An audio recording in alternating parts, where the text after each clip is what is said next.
Welcome to Monk's Moon Temple.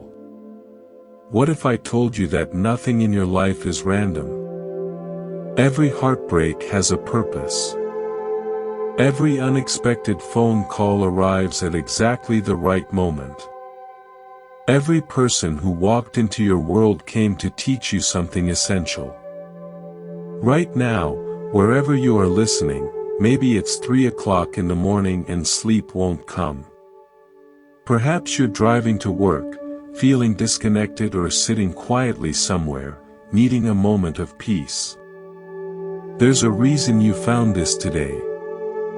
If it feels right, share in the comments where you're listening from. Something beautiful happens when we realize we're scattered across this planet, yet drawn to the same ancient wisdom. Get comfortable now. Grab a soft blanket. Dim the lights if you can. For the next 3 hours, let yourself be held by 2,500 years of understanding about why everything happens exactly as it should. The Buddha discovered something that changes everything. What we call coincidence is actually an intricate web of causes and effects. Your struggles aren't punishments. Your joys aren't accidents. They're part of a magnificent pattern guiding you toward awakening since the day you were born. Buddhism teaches that every moment contains a hidden gift. Tonight, we're going to unwrap those gifts together. Right now, as you listen to this, your cells are changing. In the time it takes you to hear these words, millions of cells in your body have died and been replaced. Your skin is shedding microscopic pieces. Your thoughts are shifting from one idea to another.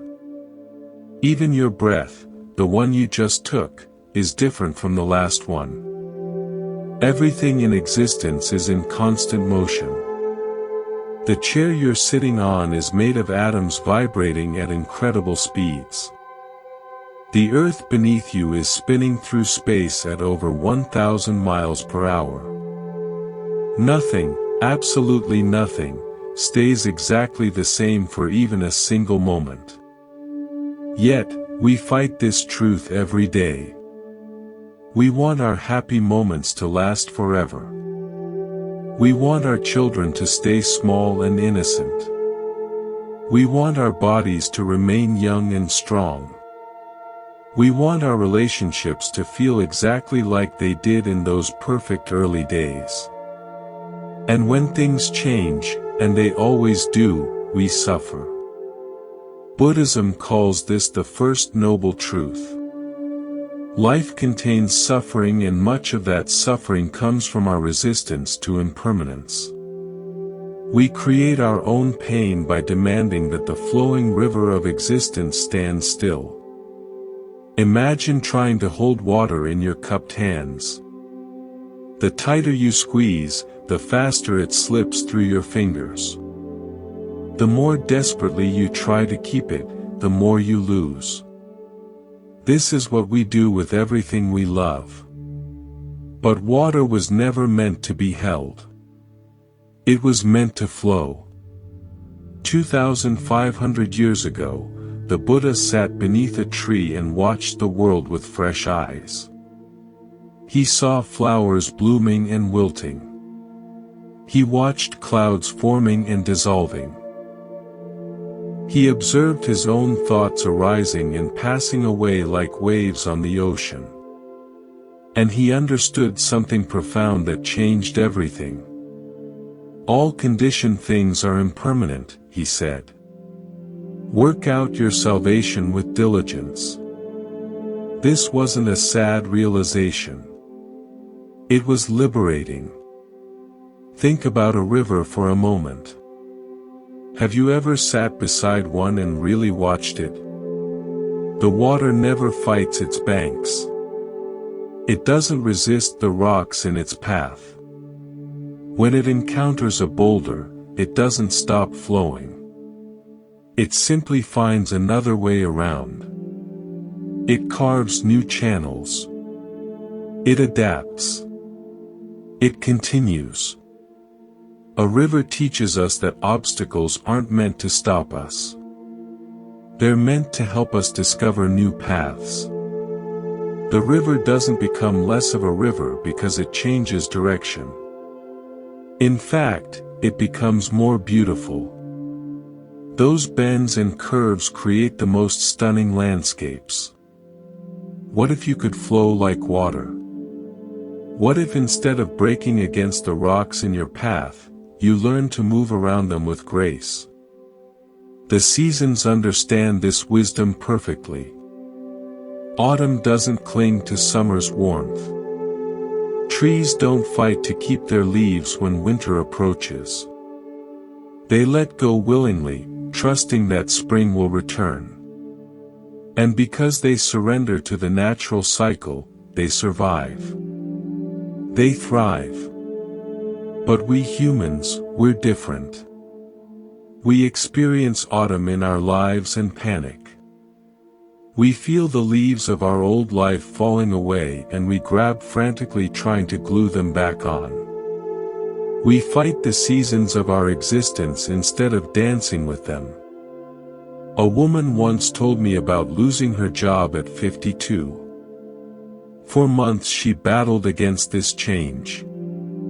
She applied for similar positions, trying to recreate what she'd lost.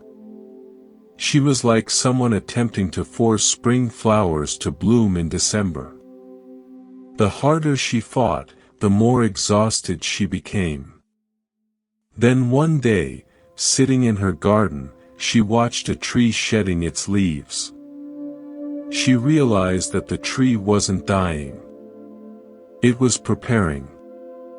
It was making space for something new. In that moment, she stopped fighting her autumn and started preparing for her spring. 6 months later, she started the business she'd always dreamed of, but never had the courage to begin. The job loss that felt like an ending was actually a beginning. But she could only see this when she stopped resisting the change and started flowing with it. Your body knows this truth instinctively. Your cells don't mourn when they're replaced. Your hair doesn't grieve when it falls out and grows back. Your skin doesn't resist when it sheds and renews itself.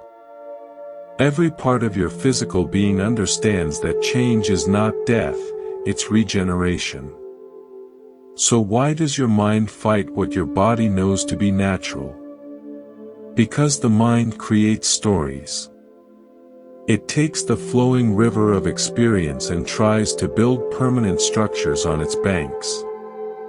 It labels moments as good or bad and then wants to keep the good ones forever while avoiding the bad ones entirely. But rivers don't recognize human labels. They just flow. The Buddha taught that suffering comes from attachment, from our desperate need to make permanent what is naturally temporary. We attach to people, to situations, to feelings, to identities. We build our happiness on foundations of sand and then wonder why we feel unstable when the tide comes in. But here's what changes everything. When you truly understand impermanence, you don't love less, you love more. When you know that this moment with your child, this conversation with your friend, this sunset you're watching, when you know it will never come again in exactly this way, it becomes infinitely precious. Impermanence doesn't take away meaning. It gives meaning its urgency and beauty. A master calligrapher spends years learning to create beautiful characters with ink and brush. Each stroke is perfect. Each line flows with grace. But the master knows that the ink will fade. The paper will yellow and crumble. Nothing of the artwork will last forever. Does this make the art meaningless?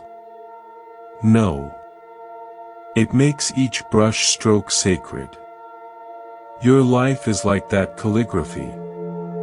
Each day is a brush stroke. Each relationship is a line of ink flowing across the paper of time. Nothing will last forever, but everything matters completely. When you stop fighting the flow and start moving with it, something magical happens. You discover that change isn't your enemy. It's your teacher. It's your liberator. Every ending creates space for a new beginning. Every loss makes room for unexpected gain. The river doesn't mourn the banks it leaves behind. It celebrates the new landscapes it gets to explore. The tree doesn't grieve its fallen leaves. It trusts in the wisdom of seasons. And you can learn to dance with change instead of wrestling with it. This doesn't mean becoming passive. Rivers are incredibly powerful. They carve canyons and move mountains, but they do it through persistent, gentle flow, not through resistance.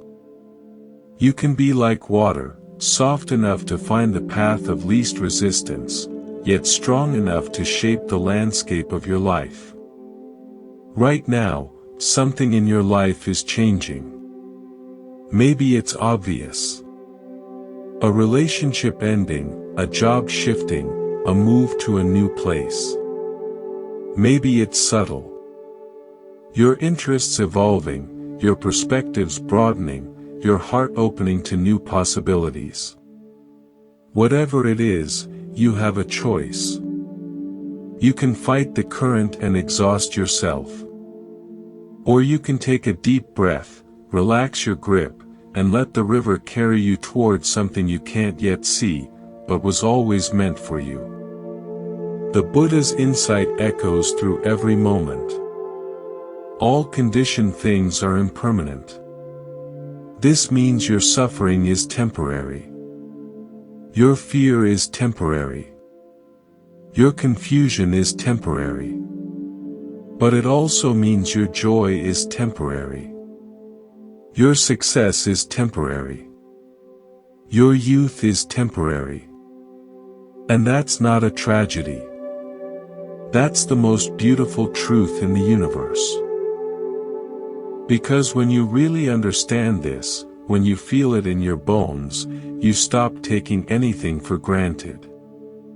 You start showing up fully for your life. You begin to love with your whole heart, knowing that love itself is the only thing that multiplies when you give it away. The river keeps flowing. The seasons keep turning. Your cells keep changing.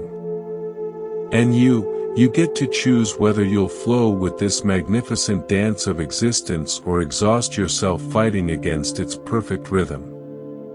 Everything changes. This is the first law of life. But within that change, there's something that never changes.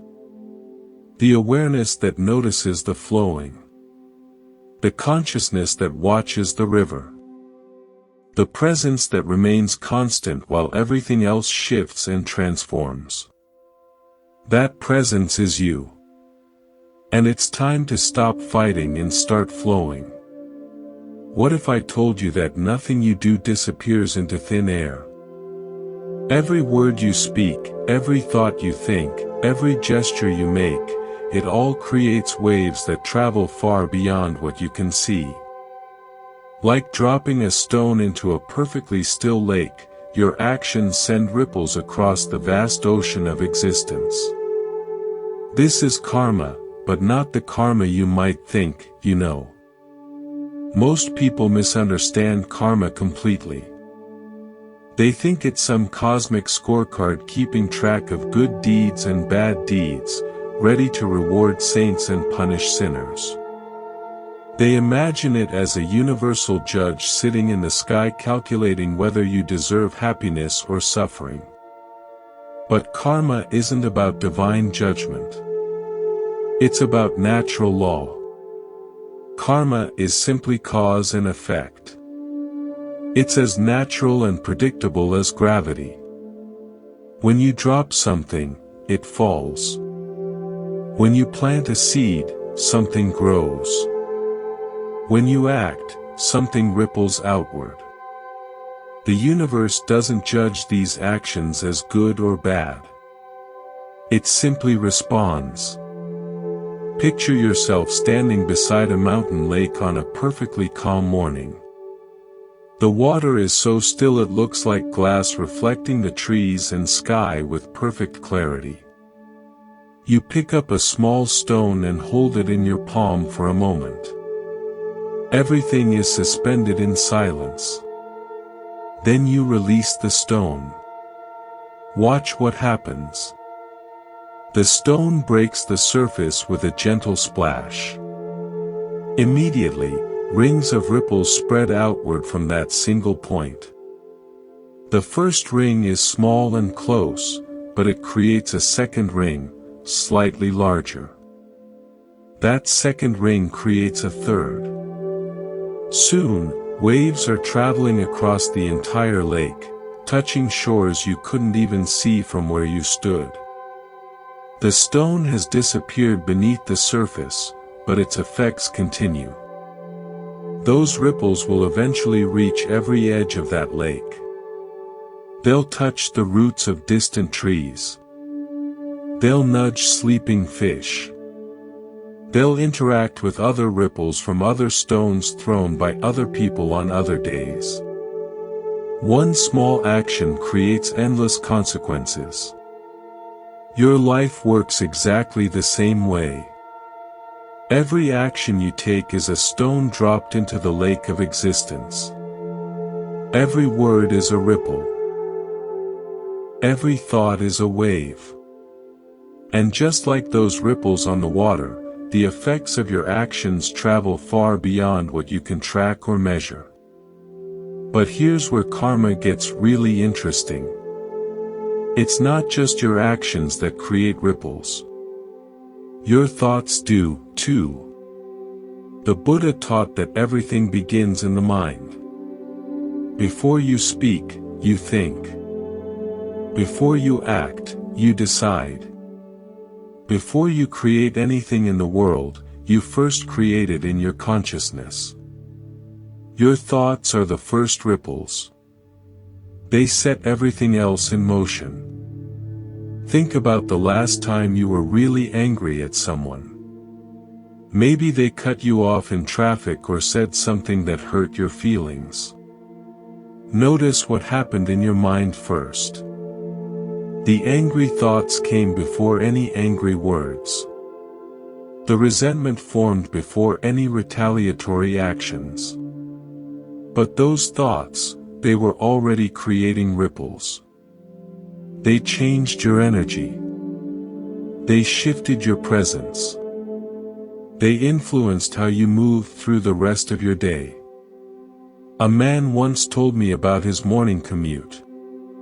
Every day he drove the same route to work.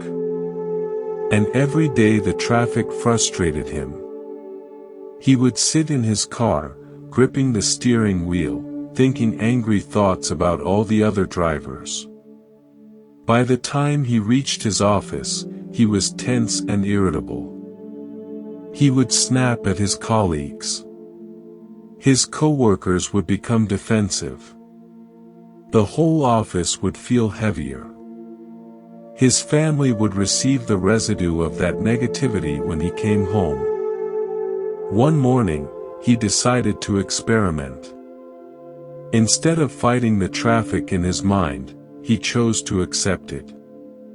Instead of angry thoughts, he practiced gratitude for his car, for his job, for being alive on this particular morning. The traffic didn't change, but everything else did. He arrived at work calm and centered. His colleagues noticed his peaceful energy. Conversations flowed more easily. The ripples of his inner shift touched everyone around him. This is the power of mental karma. Your thoughts create your reality, not through magic, but through the ripple effects of consciousness meeting the world. When you think with compassion, you see opportunities for kindness. When you think with fear, you notice threats everywhere. When you think with gratitude, you discover abundance. Your mind shapes what you perceive.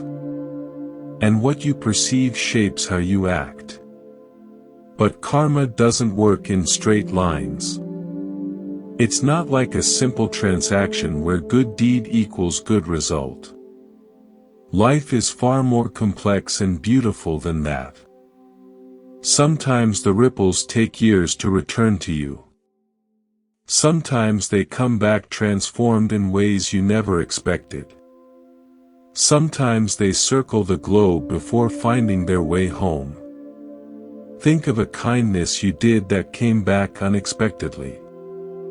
Maybe you helped a stranger with directions and months later someone helped you when you were lost. Maybe you listened patiently to a friend in crisis and years later found comfort in the words of someone who barely knew you. Maybe you smiled at a child in the grocery store and that child grew up to become someone who brightened the world in ways you'll never know.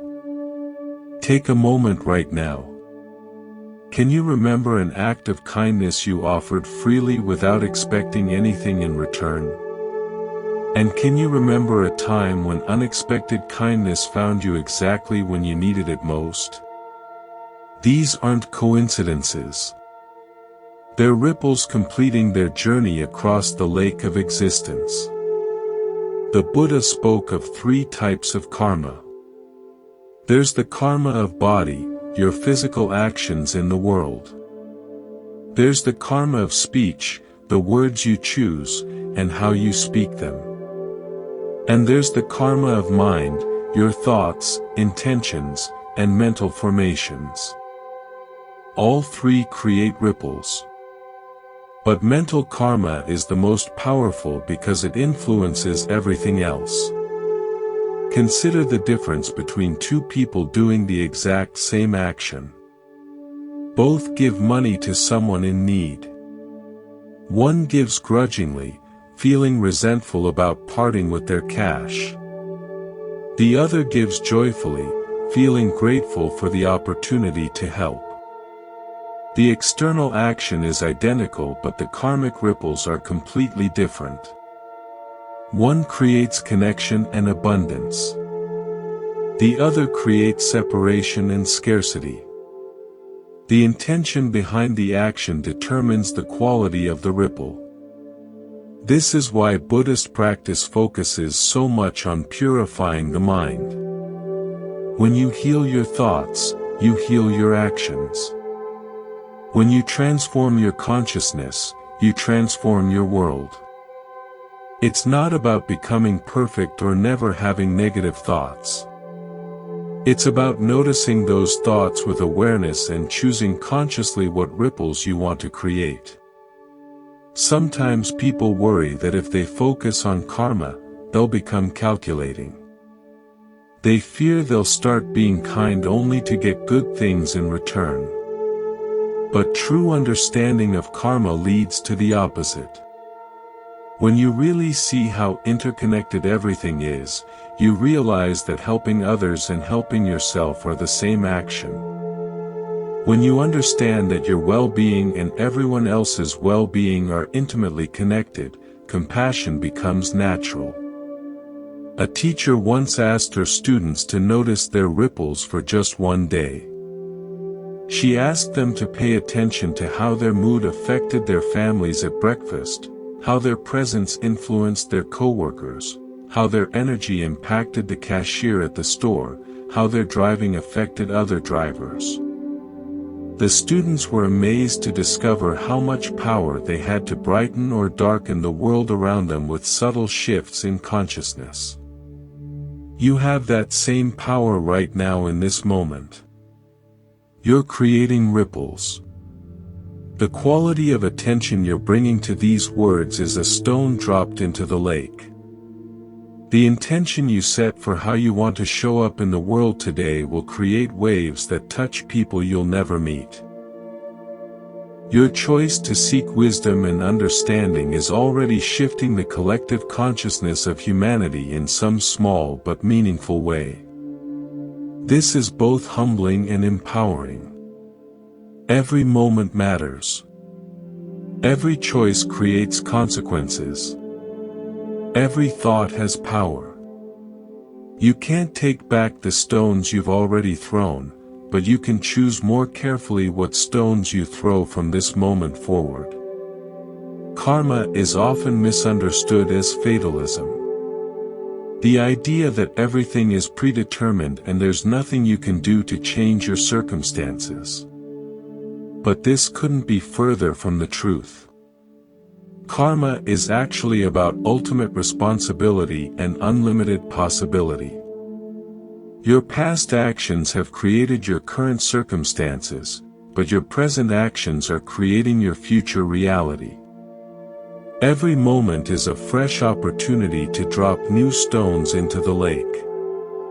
This doesn't mean you should become anxious about every thought or action. That would be like trying to control every ripple on the lake. Impossible and exhausting. Instead, focus on the quality of your intentions. Cultivate kindness in your heart. Practice awareness in your mind. Trust that when your actions spring from love and wisdom, the ripples will find their way to exactly where they need to go. The most beautiful thing about karma is that it's never too late to change course. No matter what ripples you've created in the past, this moment offers a clean slate. You can choose right now to be a source of healing rather than harm. You can decide today to spread joy instead of suffering. You can begin immediately to think thoughts that elevate rather than diminish. Think again about that still mountain lake. Imagine standing at its edge with a handful of smooth stones. Each stone represents a choice you're about to make. Each throw creates ripples that will travel across the water of existence. What ripples do you want to create? What waves do you want to send out into the world? The water is waiting. Your next moment is a stone in your hand. The lake of life is perfectly still, ready to receive whatever ripples you choose to create. This is karma. Not punishment or reward, but pure possibility. Not fate, but freedom. The freedom to choose moment by moment what kind of waves you want to send across the infinite lake of existence. The ripples you create today will touch shores you cannot imagine. Choose wisely. Choose with love. Choose with the understanding that every action matters. Every thought has power and every moment is an opportunity to make the world a little more beautiful than you found it. We hold so tightly to things that were never meant to stay forever. Our fingers wrapped around moments that are already slipping away. Our hearts clinging to people who must follow their own paths. Our minds grasping at circumstances that are naturally shifting and changing. And in all this holding, all this desperate gripping, we create our own suffering. This is one of Buddhism's most profound insights. We don't suffer because life is painful. We suffer because we resist the pain. We don't ache because people leave. We ache because we demand they stay. We don't break because things change. We break because we insist they remain the same. Attachment is like trying to hold a handful of water. The tighter you squeeze, the faster it escapes through your fingers. But we keep squeezing anyway, confused about why our hands always end up empty. The Buddha discovered this truth 2,500 years ago sitting in deep meditation beneath the Bodhi tree. He watched his own mind with incredible clarity and saw how suffering was born not from external circumstances but from the mind's habit of attachment, its desperate need to possess, control, and make permanent what is naturally impermanent. Think about the last time your heart was broken. Maybe it was the end of a relationship, the loss of someone you loved, or a dream that didn't come true. In that moment of pain, were you suffering because something beautiful had ended, or were you suffering because you wanted it to continue forever? There's a profound difference between these two experiences. Sadness is natural when we lose something precious. But suffering, that deep aching resistance to what is, comes from attachment. From our refusal to let life flow as it needs to flow. Attachment disguises itself as love, but it's actually love's shadow. Real love wants what's best for the beloved, even if that means letting go. Attachment wants to possess, to control, to keep things exactly as they are forever. Love says, I want you to be happy. Attachment says, I want you to make me happy. A mother watches her child grow up and move away to college. If she loves without attachment, she feels proud and grateful for the beautiful young adult her child has become. She misses them, yes, but she celebrates their independence. If she loves with attachment, she suffers because her role as the center of her child's world is ending. She tries to hold on to what was instead of embracing what is becoming. The same principle applies to everything we think we own. Our homes, our jobs, our health, our youth. We act as if these things belong to us permanently, but we're really just temporary caretakers. Everything we have is on loan from the universe and eventually everything must be returned. There's an ancient Buddhist story about a master who cherished a beautiful crystal glass. It was perfectly clear with no flaws or imperfections. The master used it daily for his tea, appreciating its elegance and craftsmanship. One day a student asked him, "Master, aren't you afraid this precious glass will break?" The master smiled and replied, "I am not afraid because in my mind, this glass is already broken." The student was confused. "But master, the glass is perfect. Why do you say it's already broken?" The master held up the glass, letting the light shine through it. Everything that exists is impermanent. This glass was formed from sand and fire shaped by human hands. One day it will return to the elements from which it came. It might shatter accidentally or wear away gradually or break when I'm no longer here to care for it. Since I know its nature is to be temporary, I don't waste energy fearing its loss. Instead, I appreciate its beauty completely while it's here. The student began to understand. So you're saying that by accepting its impermanence, you're free to enjoy it fully. Exactly, said the master. When you truly accept that everything is temporary, you stop taking anything for granted. Every moment with this glass becomes precious, precisely because I know it won't last forever. My appreciation deepens instead of diminishing. This is the paradox of non-attachment.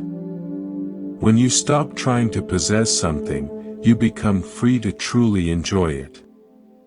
When you release your death grip on life, you can finally feel life flowing through your fingers. When you stop demanding that love look a certain way, you become capable of recognizing love in all its forms. Non-attachment doesn't mean not caring. It doesn't mean becoming cold or indifferent. It means caring so deeply that you want what's best for someone or something, even if that means it moves away from you. It means loving with an open hand instead of a closed fist. Consider how differently you might experience your relationships if you practiced loving without possessing. Instead of trying to change your partner into your ideal person, you could appreciate who they actually are. Instead of fearing that your friends might outgrow you, you could celebrate their growth and trust that true friendship evolves rather than ending. Instead of clinging to your children, you could guide them toward independence with joy rather than fear. The freedom that comes from releasing attachment extends beyond relationships. Think about your career ambitions, your financial goals, your plans for the future. What would change if you pursued these things wholeheartedly while holding them lightly? If you worked toward your dreams without demanding specific outcomes. If you planted seeds with dedication but trusted the garden to grow in its own time and way. This doesn't mean becoming passive or giving up on what matters to you. Buddhist monks who practice non-attachment often care more deeply about reducing suffering in the world than people who are attached to being seen as good or successful. When you're not attached to getting credit, you can focus entirely on being helpful. When you're not attached to specific outcomes, you can respond to each situation with fresh wisdom rather than rigid expectations. The practice of letting go begins with small things. Notice when you're gripping your phone too tightly during a stressful conversation. Observe when you're holding your breath while waiting for news. Feel when your shoulders tense because someone isn't behaving the way you want them to. These physical tensions are mirrors of mental attachments. Practice releasing in tiny moments throughout your day. When traffic is slow, let go of your schedule and be present with the delay. When someone disagrees with you, release your need to be right and listen with curiosity.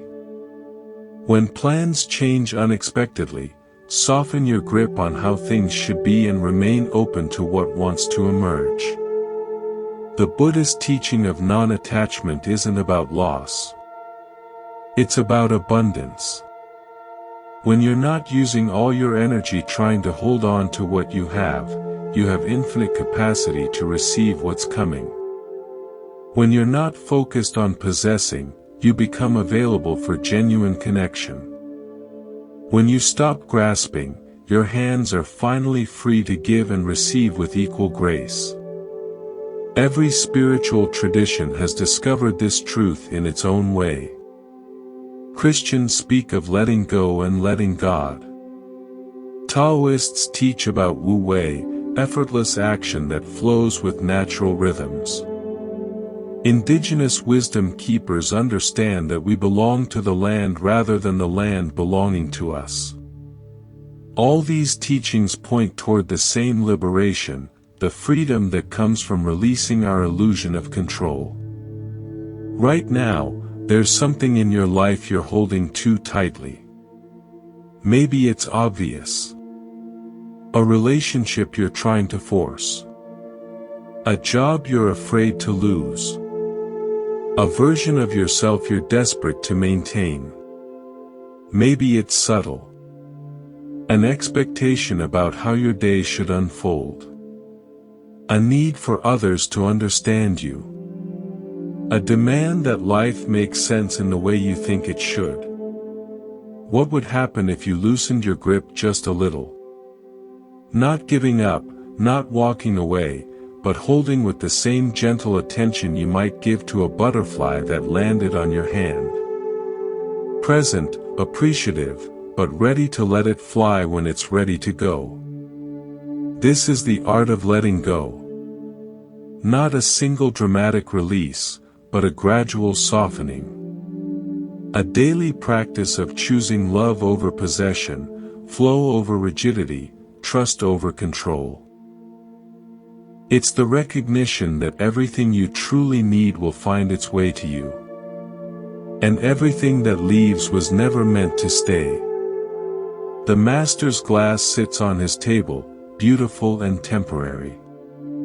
He drinks his tea with gratitude, knowing that both the glass and the moment are gifts that don't require his grasping to remain precious. In accepting their impermanence, he discovers something that never breaks, never leaves, never needs to be held. The peace that comes from letting go, the freedom that flows from releasing, the love that multiplies when shared without attachment. Your hands are already full of everything you truly need. You just need to stop gripping long enough to notice what's always been there. A farmer's horse ran away and the neighbors said, "How terrible! What bad luck!" The farmer simply replied, "Maybe." The next day, the horse returned, bringing with it 7 wild horses. The neighbors exclaimed, "How wonderful! What good fortune!" Again, the farmer said, "Maybe." When the farmer's son tried to tame one of the wild horses, he was thrown and broke his leg. The neighbors shook their heads. How awful! What misfortune! The farmer's response remained the same. Maybe. A week later, military officials came to the village to draft young men for war. Because of his broken leg, the farmer's son was passed over. The neighbors celebrated. How fortunate! What a blessing!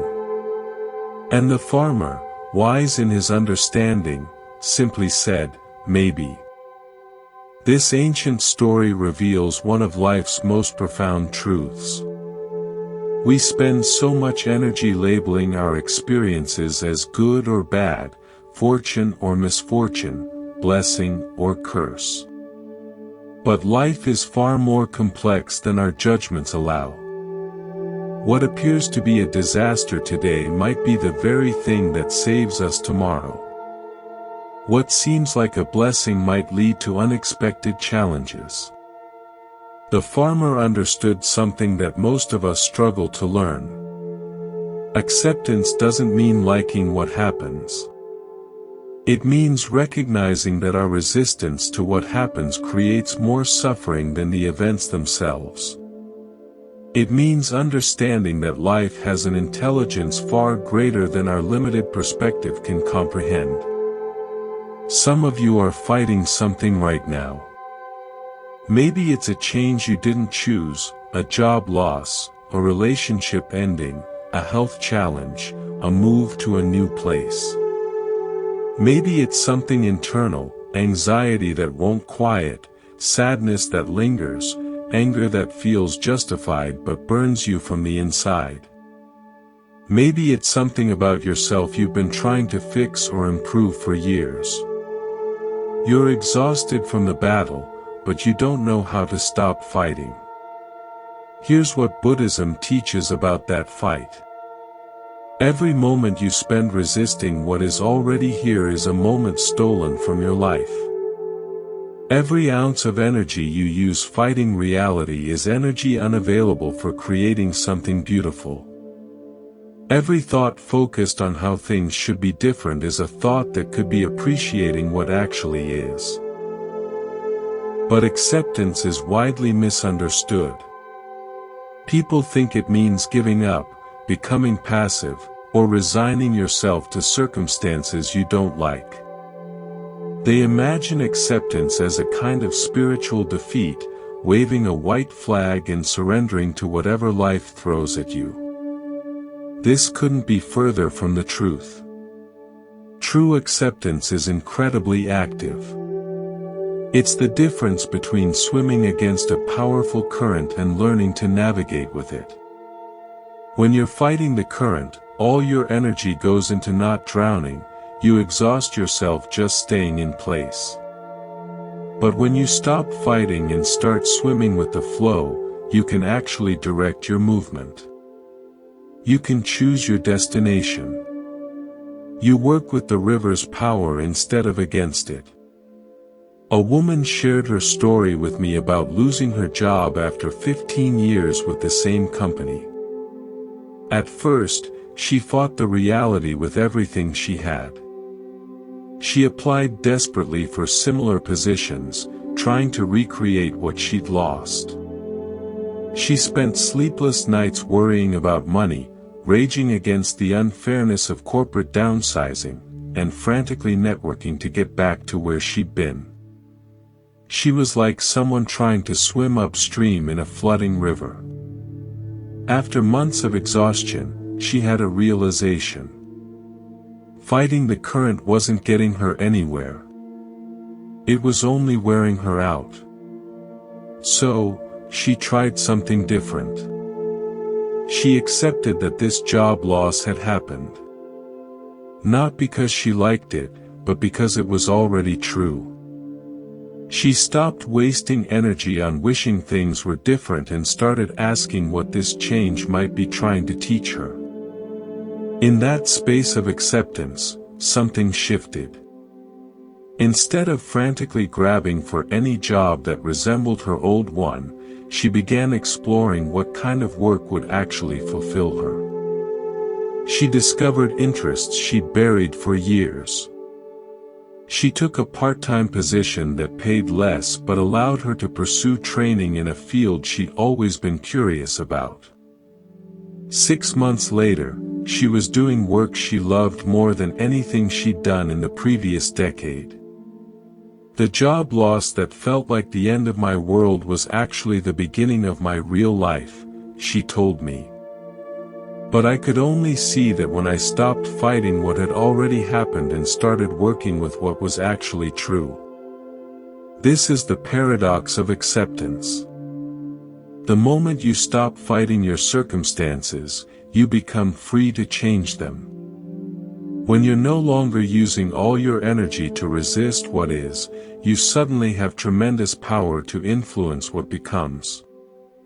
When you accept the current moment completely, you can respond to it with wisdom instead of reacting from fear. The Buddha called this right effort, one of the steps on the Noble Eightfold Path. Right effort isn't about trying harder or pushing through resistance. It's about applying your energy skillfully. Like that swimmer who learns to work with the current instead of against it. It's effort aligned with the natural flow of life rather than opposed to it. Think about a tree in a storm. The rigid tree that refuses to bend will snap and break.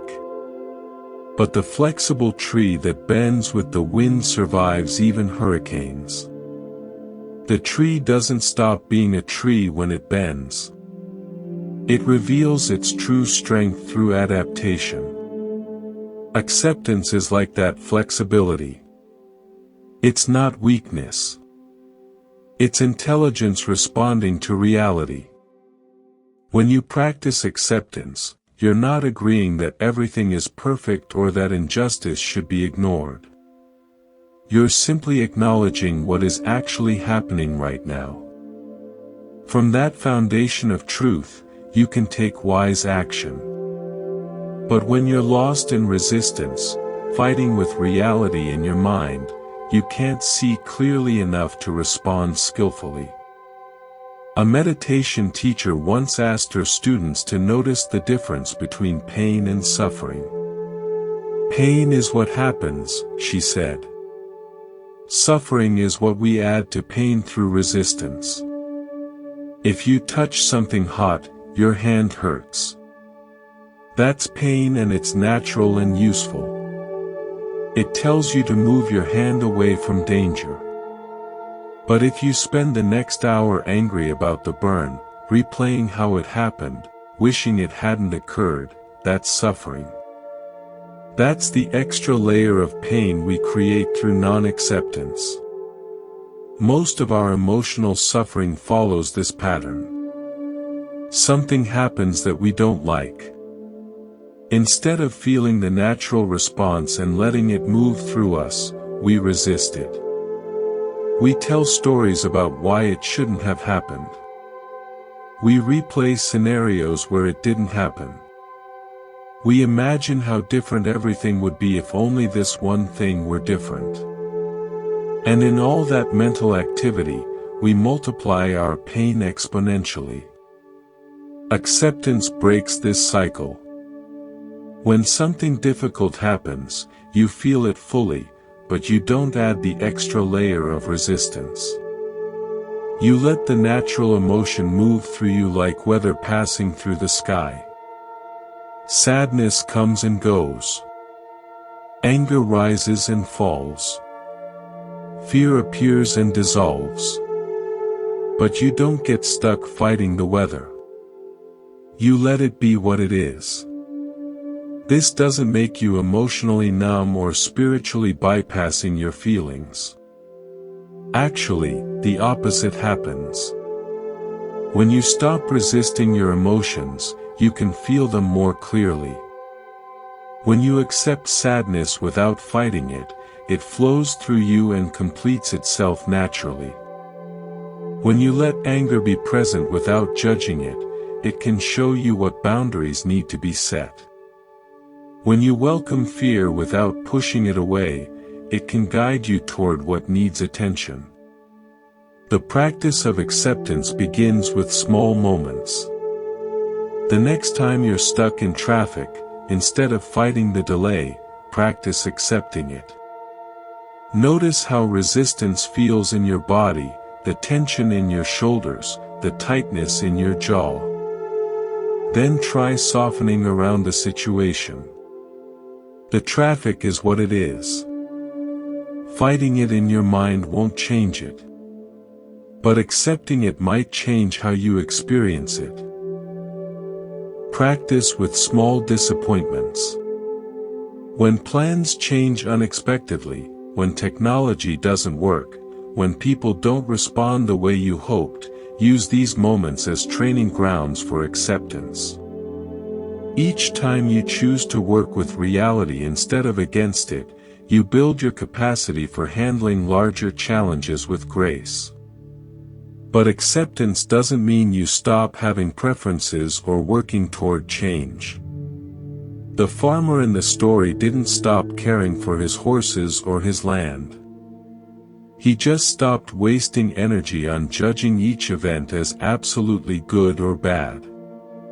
You can prefer that your life goes smoothly while accepting when it doesn't. You can work toward goals while remaining flexible about outcomes. You can love someone deeply while accepting their freedom to make their own choices. This is the wisdom of the farmer. Maybe this challenge you're facing is here to strengthen you. Maybe this loss is creating space for something better. Maybe this detour is actually a shortcut to where you need to be. Maybe your resistance is the only thing standing between you and peace. You don't have to like what's happening to accept it. You don't have to understand why it's happening to work with it. You just have to stop arguing with reality long enough to see what it's actually offering you. Right now, there's something in your life you've been fighting. Something you've been pushing against, resisting, wishing were different.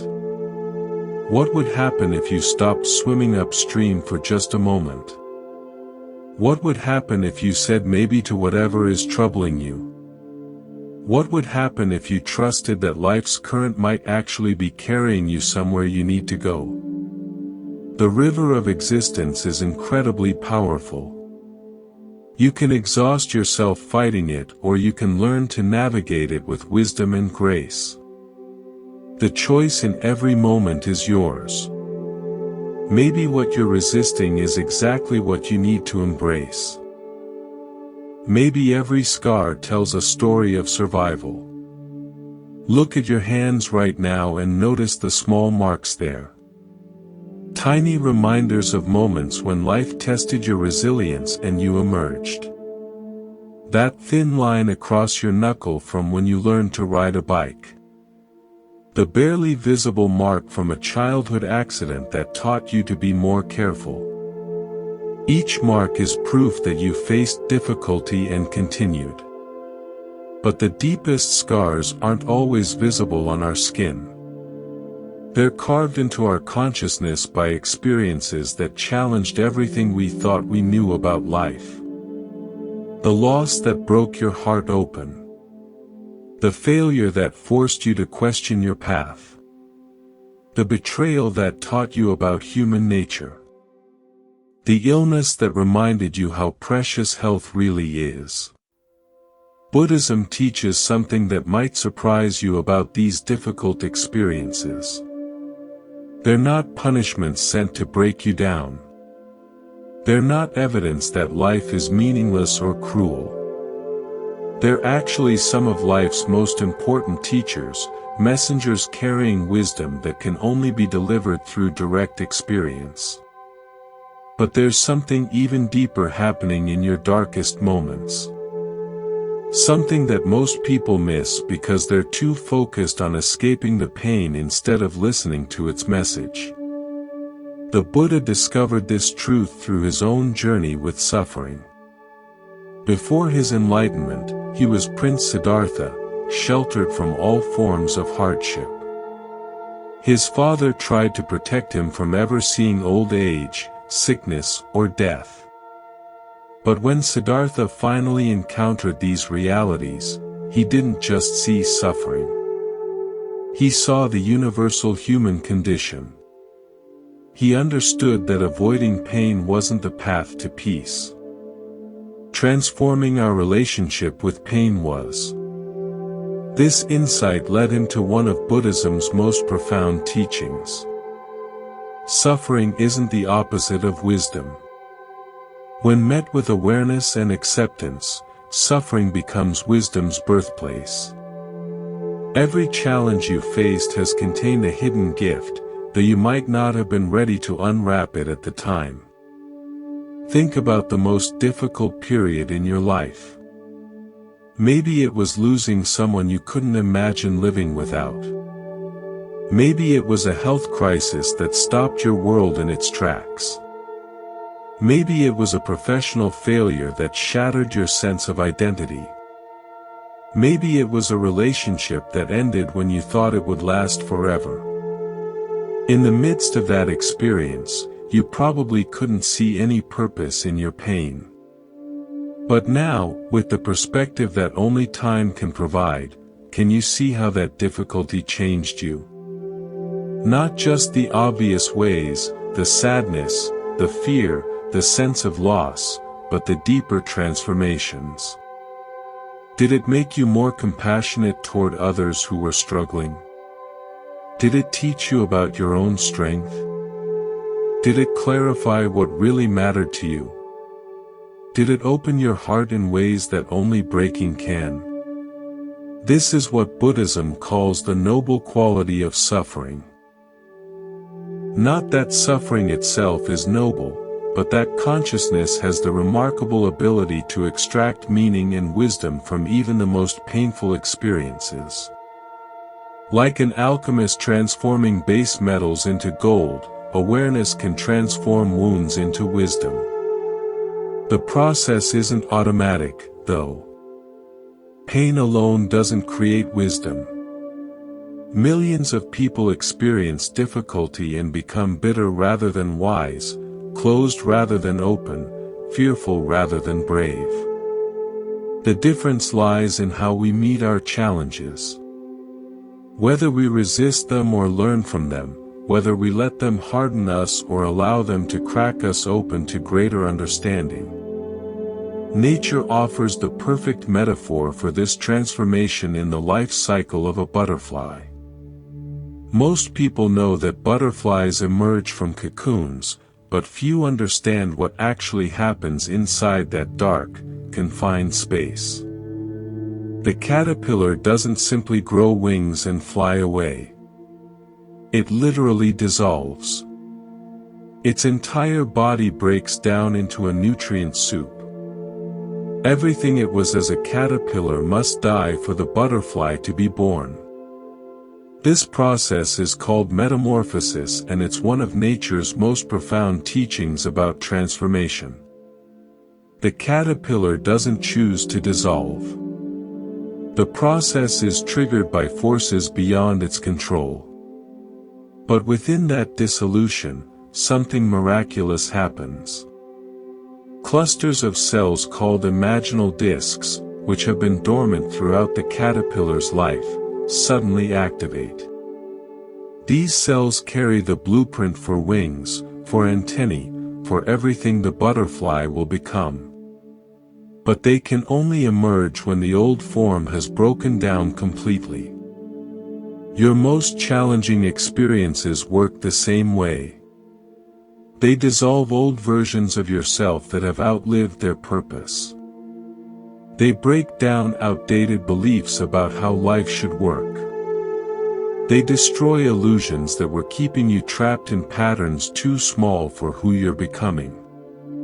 And in that breaking down, they activate dormant potentials within you, your imaginal discs of wisdom, compassion, and strength. A woman once shared her story about surviving cancer in her 30s. She described the diagnosis as feeling like her entire world was dissolving. Everything she'd planned, everything she'd counted on, everything she thought she knew about her future suddenly became uncertain. She spent months in what felt like a dark cocoon of medical treatments, fear, and profound questioning about the meaning of existence. But during that time of dissolution, something else was happening. She was discovering parts of herself she'd never known existed. She found courage she didn't know she had. She experienced love from others that touched her more deeply than anything in her previous life. She developed a capacity for presence and gratitude that transformed how she experienced every ordinary moment. The crisis that seemed like it was destroying her life was actually revealing her true nature. "I wouldn't choose to go through cancer again," she told me. "But I also wouldn't trade the person I became because of it. The illness broke me open in ways that nothing else could have. It showed me what I was really made of." This doesn't mean we should seek out suffering or that all pain has a silver lining. Some experiences are genuinely tragic, and it would be cruel to suggest otherwise. But even in the darkest circumstances, consciousness has the capacity to find meaning, to extract wisdom, to grow in ways that wouldn't have been possible without the challenge. Viktor Frankl, a Holocaust survivor and psychiatrist, wrote about this phenomenon after his experience in concentration camps. He observed that even in the most horrific circumstances, some people found ways to maintain their humanity, to help others, to discover meaning in their suffering. They couldn't control their external circumstances, but they could choose how to respond to them. That choice, he realized, was the last freedom that could never be taken away. Buddhism calls this the transformation of suffering through right understanding. When you understand that difficulties are not punishments but opportunities for growth, your relationship with challenge completely changes. When you recognize that your greatest struggles often precede your most significant breakthroughs, you can meet adversity with curiosity rather than just resistance. This doesn't mean pretending to be grateful for painful experiences while you're in the middle of them. That would be spiritual bypassing, using spiritual concepts to avoid feeling difficult emotions. Instead, it means learning to hold two truths simultaneously. You can acknowledge that something is genuinely difficult while remaining open to what it might be teaching you. You can grieve what you've lost while staying available to what wants to emerge. The practice begins with changing the questions you ask during difficult times. Instead of only asking why is this happening to me, you can also ask what is this experience trying to teach me. Instead of focusing solely on how can I make this pain stop, you can explore how might this challenge be helping me grow. Instead of just wondering when will this be over, you can investigate who am I becoming through this experience. These aren't meant to replace your natural responses to difficulty. It's normal and healthy to feel sad when you lose something important, angry when you're treated unfairly, or afraid when facing uncertainty. But alongside those natural emotions, you can cultivate the awareness that watches your experience with loving attention. This awareness is what transforms raw experience into wisdom. One of the most beautiful aspects of this transformation is how it prepares you to help others. The difficulties you've faced and integrated become sources of compassion for others facing similar challenges. Your wounds, when properly healed, become wells of wisdom from which you can draw to support someone else's healing. This is why some of the most effective healers, teachers, and counselors are people who have faced significant adversity themselves. A man who struggled with addiction for years and eventually found recovery, became a counselor, helping others face similar challenges. My addiction nearly destroyed my life, he reflected. But my recovery saved not just me, but everyone I've been able to help since then. The darkness I experienced gave me credibility and compassion that I could never have developed any other way. This is the hidden gift within your most difficult experiences. They're not just random events that happen to you. They're part of your unique curriculum for developing the qualities that consciousness wants to express through your particular life. The challenges you've faced have prepared you to offer something to the world that only you can give. Right now, you might be in the middle of your own cocoon experience. Something in your life might be dissolving, and you can't yet see what's trying to emerge. The old ways of being aren't working anymore, but the new ones haven't fully formed. You might feel lost, confused, or frightened by the uncertainty. If that's true for you, remember the butterfly. The dissolution phase is not destruction, it's preparation. The darkness is not permanent, it's incubation. The breaking down is making space for something to break through. Trust the process even when you can't see where it's leading. Your scars, both visible and invisible, are not signs of damage. They're evidence of your capacity to heal, to grow, to become more than you were before. Each difficulty you faced and integrated has added depth to your character, compassion to your heart, and wisdom to your understanding. The caterpillar cannot imagine flight while it's crawling on the ground. But the capacity for wings exists within it from the very beginning, waiting for the right conditions to emerge. The same is true for you. Whatever challenges you're facing are creating the conditions for capabilities you don't yet know you possess to unfold. Every scar tells a story of survival.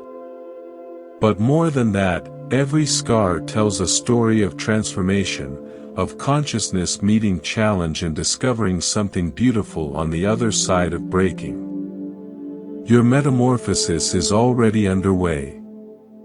Trust the process. Honor the dissolution and prepare to discover wings you never knew you had. Notice the space between this word and this one. In that tiny gap, something extraordinary exists. Pure awareness, the present moment in its most distilled form. Most of us rush right past these spaces, these pauses, these moments of pure now. but they contain everything we've been searching for. Your mind is a time machine. Right now, while you're listening to these words, part of your consciousness might be replaying a conversation from yesterday. Another part might be planning tomorrow's schedule. Another fragment might be worrying about something that may never happen. Meanwhile, this moment, the only moment that actually exists, slips by unnoticed. Buddhism calls this wandering mind monkey mind, constantly jumping from branch to branch, never resting in one place. But unlike an actual monkey, your mind can travel through time. It swings from past regrets to future anxieties, from old resentments to imagined scenarios. And in all that mental time travel, you miss the richness of what's actually happening now. Feel your body touching whatever you're sitting or lying on. Notice the temperature of the air against your skin.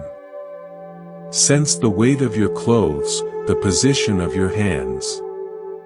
These sensations have been available to you this entire time, but your attention was probably elsewhere.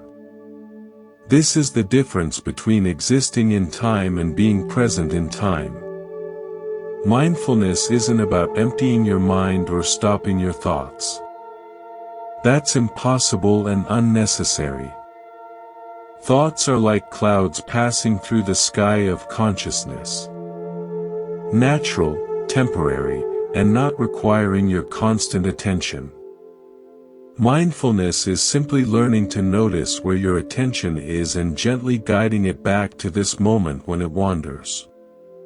The practice can begin anywhere with anything. Take eating for instance. Most of us eat while doing 3 other things: watching television, scrolling our phones, planning our day. We shovel food into our mouths without tasting it, barely aware that we're nourishing our bodies. But eating can become a gateway to presence. Try this with your next meal. Before you take the first bite, pause and really look at your food. Notice the colors, the textures, the way light reflects off the surface. When you lift the fork or spoon to your mouth, feel the weight of it in your hand. As you chew, pay attention to the flavors unfolding on your tongue. Notice how your body responds, the salivation, the satisfaction, the gradual feeling of nourishment. This isn't about eating slowly or following rules about nutrition. It's about being present with whatever you're doing instead of absent from it. When you eat with awareness, something shifts. Food tastes more vibrant. You naturally eat the right amount because you're actually paying attention to your body's signals. The simple act of feeding yourself becomes a meditation. Walking offers another doorway into mindfulness. Usually walking is just transportation, a way to get from here to there while your mind is somewhere else entirely. But the Buddha often taught while walking, understanding that movement can actually support awareness rather than distract from it. The next time you walk anywhere, to your car, around your neighborhood, through a store, experiment with presence. Feel your feet making contact with the ground. Notice the rhythm of your steps, the swing of your arms, the way your body naturally balances with each movement. Pay attention to what you're passing, trees, buildings, other people, without getting lost in stories about what you see. Just notice. Just be present with the experience of walking.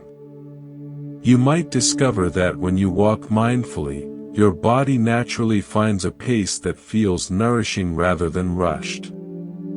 Your breathing deepens, your nervous system calms, the destination becomes less important than the journey, and the journey becomes a source of peace rather than just a means to an end. But perhaps the most accessible mindfulness practice is something you're already doing every moment of your life. Breathing. Your breath is always available as an anchor to the present moment. It's happening now, not 5 minutes ago or 5 minutes from now. It requires no special equipment, no particular posture, no perfect circumstances. Right now, without changing anything about your breathing. Simply notice it. Feel the air moving in through your nose or mouth. Sense your chest or belly expanding and contracting. Follow the complete cycle, the in-breath, the brief pause, the out-breath, the space before the next inhalation begins. Your mind will inevitably wander away from your breath to sounds around you, to thoughts about your day, to anything other than this simple present moment experience. When you notice your attention has drifted, that noticing itself is mindfulness. The moment you realize you've been thinking about something else is the moment you wake up from the trance of mental time travel. Gently return your attention to your breath without judgment as many times as necessary. This returning is the practice. Not staying focused but noticing when you've lost focus and coming back. Like training a puppy to walk on a leash, you patiently guide your attention back to where you want it to be over and over again. Each return strengthens your capacity for presence. The benefits of this simple practice are profound and scientifically documented. Regular mindfulness practice literally changes your brain structure, increasing gray matter in areas associated with learning, memory, and emotional regulation. It decreases activity in the amygdala, the brain's alarm system, reducing your reactivity to stress. It strengthens the prefrontal cortex, improving your ability to make conscious choices rather than react automatically. But beyond the neurological changes, mindfulness transforms your relationship with experience itself. When you're present, even difficult emotions become workable. Instead of being swept away by anxiety, you can observe anxiety with compassion. Instead of being consumed by anger, you can notice anger without becoming it. Instead of drowning in sadness, you can feel sadness while maintaining your essential stability. A woman once described her discovery of mindfulness during a particularly stressful period at work. "I felt like I was always running behind, always anxious about the next deadline," she said. Then someone suggested I try taking 3 conscious breaths before starting each new task. Such a simple practice, but it changed everything. Those 3 breaths became like a reset button. They brought me back to center, reminded me that I could choose how to approach each moment. This is mindfulness in action. Not retreating from life, but engaging with it more fully. Not avoiding challenges, but meeting them with greater awareness and stability. Not escaping the present moment, but discovering the richness that's been here all along. The practice works because presence is your natural state. You don't have to create mindfulness. You just have to stop covering it up with mental busyness. Underneath all the thinking, planning, worrying, and remembering, awareness is always here, always available, always peaceful. Mindfulness is simply the practice of returning home to yourself. You can be mindful while washing dishes, feeling the warm water and smooth surfaces. You can be present while having a conversation, really listening to the other person instead of preparing your response. You can practice awareness while standing in line, noticing your tendency to impatience without being consumed by it. Every moment offers an opportunity to wake up from the trance of automatic living. The Buddhist teacher Thich Nhat Hanh often said, "The present moment is the only time over which we have dominion." You can't change the past, no matter how much mental energy you spend replaying it. You can't control the future despite all your planning and worrying. But this moment, this breath, this heartbeat, this opportunity for awareness is completely yours. Notice that right now in this moment, you're probably okay. Not perfectly happy perhaps, but fundamentally okay. You're breathing. Your heart is beating. You're alive and aware. Most of our suffering exists in the stories we tell ourselves about the past or future, not in the actual reality of the present moment. This doesn't mean ignoring practical responsibilities or living recklessly. You can plan for the future and learn from the past while remaining anchored in present moment awareness. The difference is whether you're using thinking as a tool or being used by it, whether you're choosing your thoughts or being chosen by them. Mindfulness gives you that choice. It creates space between you and your mental activity, allowing you to respond rather than react. It reveals that you are not your thoughts. You are the awareness that notices thoughts. This recognition is profoundly liberating. As you continue listening to these words, notice that you're already practicing mindfulness. You're paying attention to something happening right now. Your awareness is present with these ideas, these sounds, this moment. This capacity for presence isn't something you need to develop. It's something you need to remember you already have. The magic of mindfulness isn't that it makes life perfect.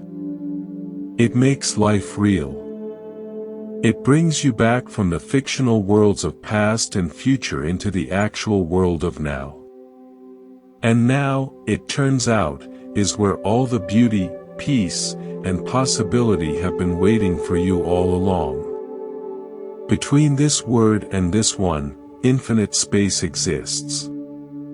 In that space, you can find everything you've been searching for. Not tomorrow. Not after you fix everything in your life. Not when circumstances become perfect.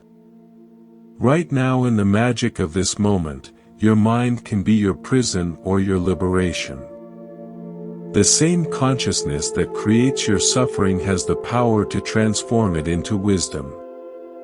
The same awareness that gets trapped in stories of victimhood can learn to see those stories as temporary weather patterns passing through the vast sky of being. This transformation isn't magic.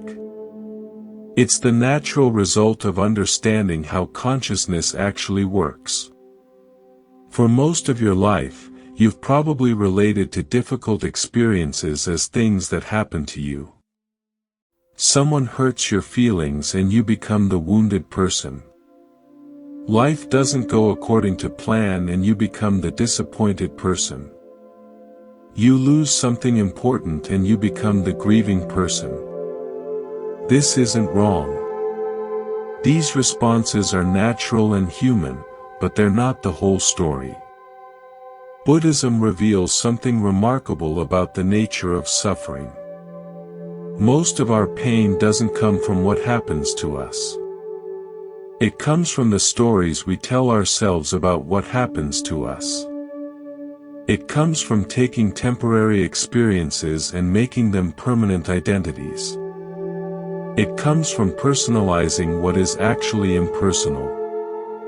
When you cut your finger, the pain is immediate and real. Your body sends signals to your brain saying, "Injury here. Pay attention." But then your mind often adds layers to that simple experience. "I'm so clumsy. You might think this always happens to me. Now my whole day is ruined." The original pain was clean and purposeful. It protected you from further harm.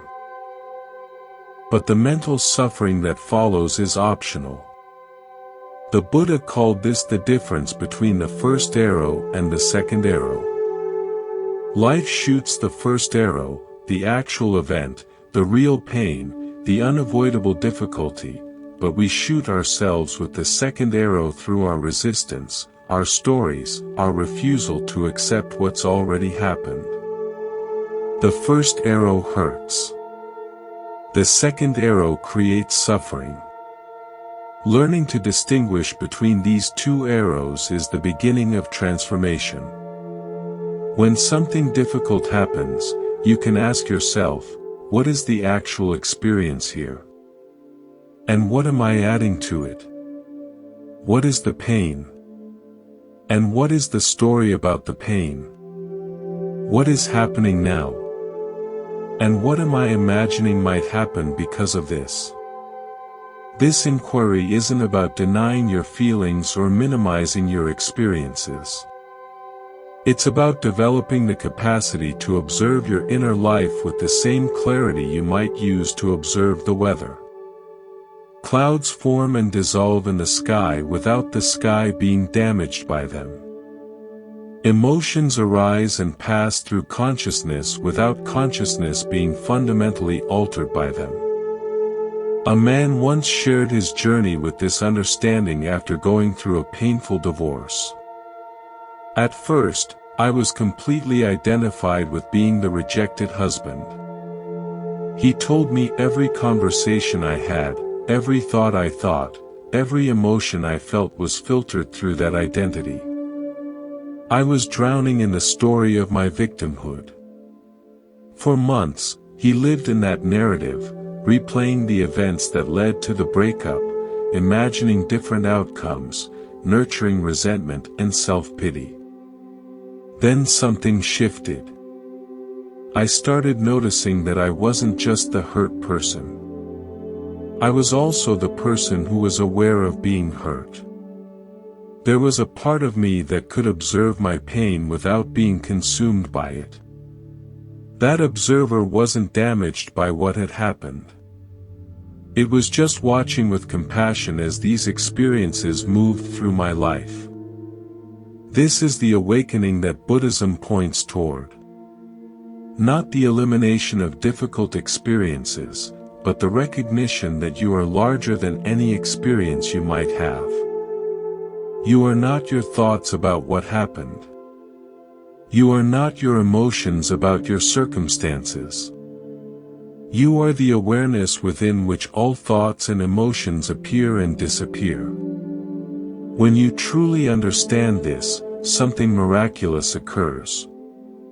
Suffering stops being personal. Instead of why is this happening to me, you begin to ask, what is this experience teaching? Instead of, how can I make this pain stop? You wonder, how can I meet this pain with wisdom? Instead of what did I do to deserve this, you inquire. What capacity is this difficulty helping me develop? The shift from victim consciousness to student consciousness changes everything. This transformation happens through what Buddhist teachers call the alchemy of consciousness. Just as medieval alchemists sought to transform base metals into gold, awareness has the power to transform base experiences into spiritual gold. The raw material of your life, including its most painful elements, becomes the very substance from which wisdom is extracted. But this alchemy requires a willingness to be present with difficult experiences rather than escaping from them. Most of us have learned to avoid pain through distraction, numbing, or denial. We reach for our phones when we feel lonely. We busy ourselves with work when we feel anxious. We blame others when we feel hurt. These strategies provide temporary relief, but they prevent the transformation that can only happen through conscious engagement with difficulty.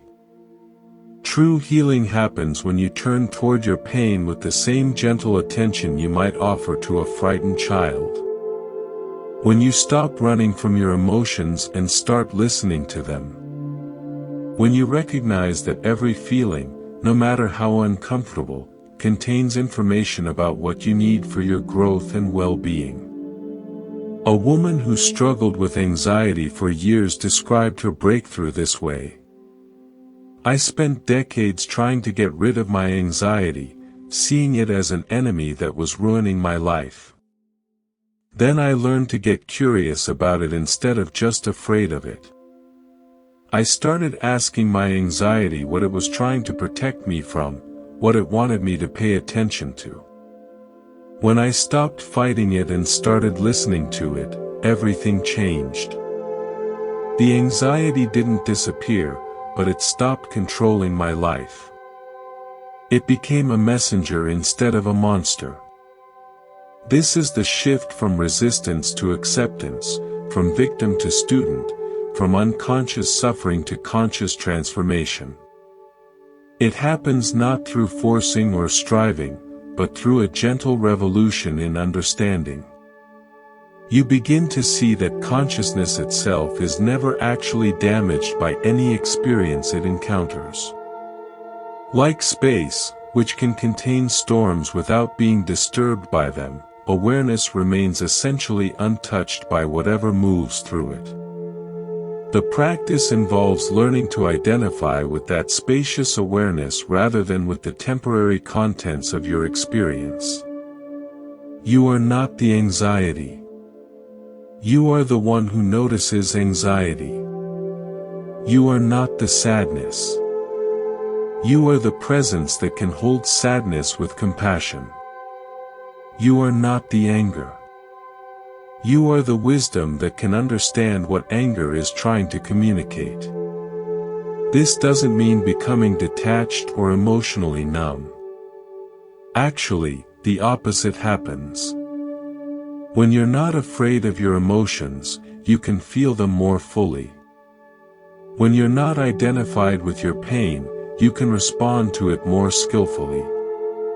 When you understand that all experiences are temporary visitors in the house of consciousness, you can welcome them all with greater courage and grace. The moment suffering stops being personal is the moment you discover your true nature. Not as a victim of circumstances, but as consciousness itself, vast, unshakable, and inherently free. Not as someone who has problems, but as awareness within which problems arise and resolve naturally. Not as someone who needs to be fixed, but as wholeness itself, temporarily forgetting its own completeness. This recognition doesn't eliminate challenges from your life. You'll still face losses, disappointments, and difficulties, but you'll meet them from a completely different place, not as threats to your identity, but as opportunities for consciousness to know itself more deeply. Not as evidence that something is wrong with you or your life, but as the natural flow of existence expressing itself through your particular experience. Buddhist texts speak of this as awakening from the dream of separation. The dream that you are separate from life, separate from other beings, separate from the intelligence that orchestrates existence itself. When that dream dissolves, what remains is not emptiness but fullness. The recognition that you are not a separate wave struggling against the ocean, but the ocean itself temporarily taking the form of a wave. This understanding transforms not just how you relate to your own suffering but how you relate to the suffering of others.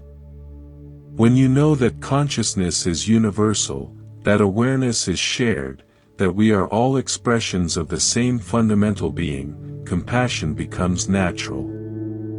Other people's pain becomes as real and important as your own because you recognize there is no fundamental separation between self and other. Right now, as you listen to these words, notice that awareness is already here. You don't have to create it or achieve it or earn it. You are it. The consciousness that is aware of thoughts, aware of sensations, aware of emotions, aware of whatever is arising in this moment. That consciousness is your true identity. Everything else is just content passing through. Your mind can indeed be your prison, keeping you trapped in stories of limitation and separation.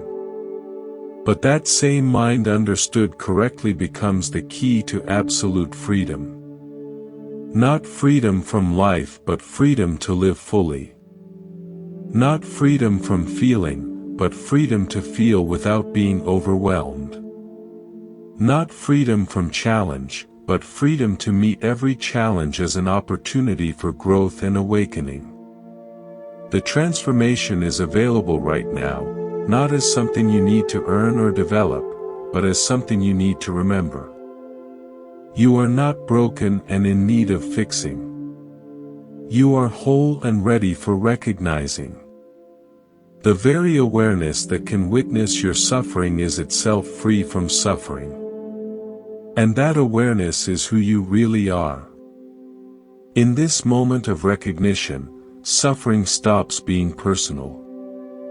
It becomes impersonal, natural, workable, temporary, and ultimately sacred. Another way for consciousness to know itself more completely. This is the liberation that Buddha pointed toward. Not escape from the human experience, but awakening within it. The mind transformed from prison to temple, from source of suffering to doorway of freedom. Seeds need darkness to grow. Buried beneath the soil, surrounded by what seems like death and emptiness, they quietly undergo the transformation that will eventually bring them into the light. Without that period of darkness, without the pressure of earth above them, without the seeming burial that looks like an ending, they would never become what they're meant to be. Your life follows the same principle. The periods that feel like burial, when everything familiar crumbles, when certainty dissolves, when the old way of being no longer works. These aren't punishments or mistakes. They're incubation periods. They're the darkness necessary for your next level of growth. But we resist this natural cycle with everything we have. We build elaborate comfort zones designed to keep everything predictable, safe, and under control. We create routines that insulate us from uncertainty. We surround ourselves with familiar people, familiar environments, familiar ways of thinking.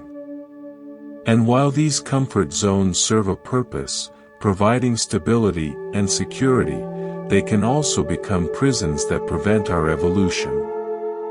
Buddhism teaches that growth requires what they call beneficial instability, the gentle disruption that forces consciousness to expand beyond its current boundaries.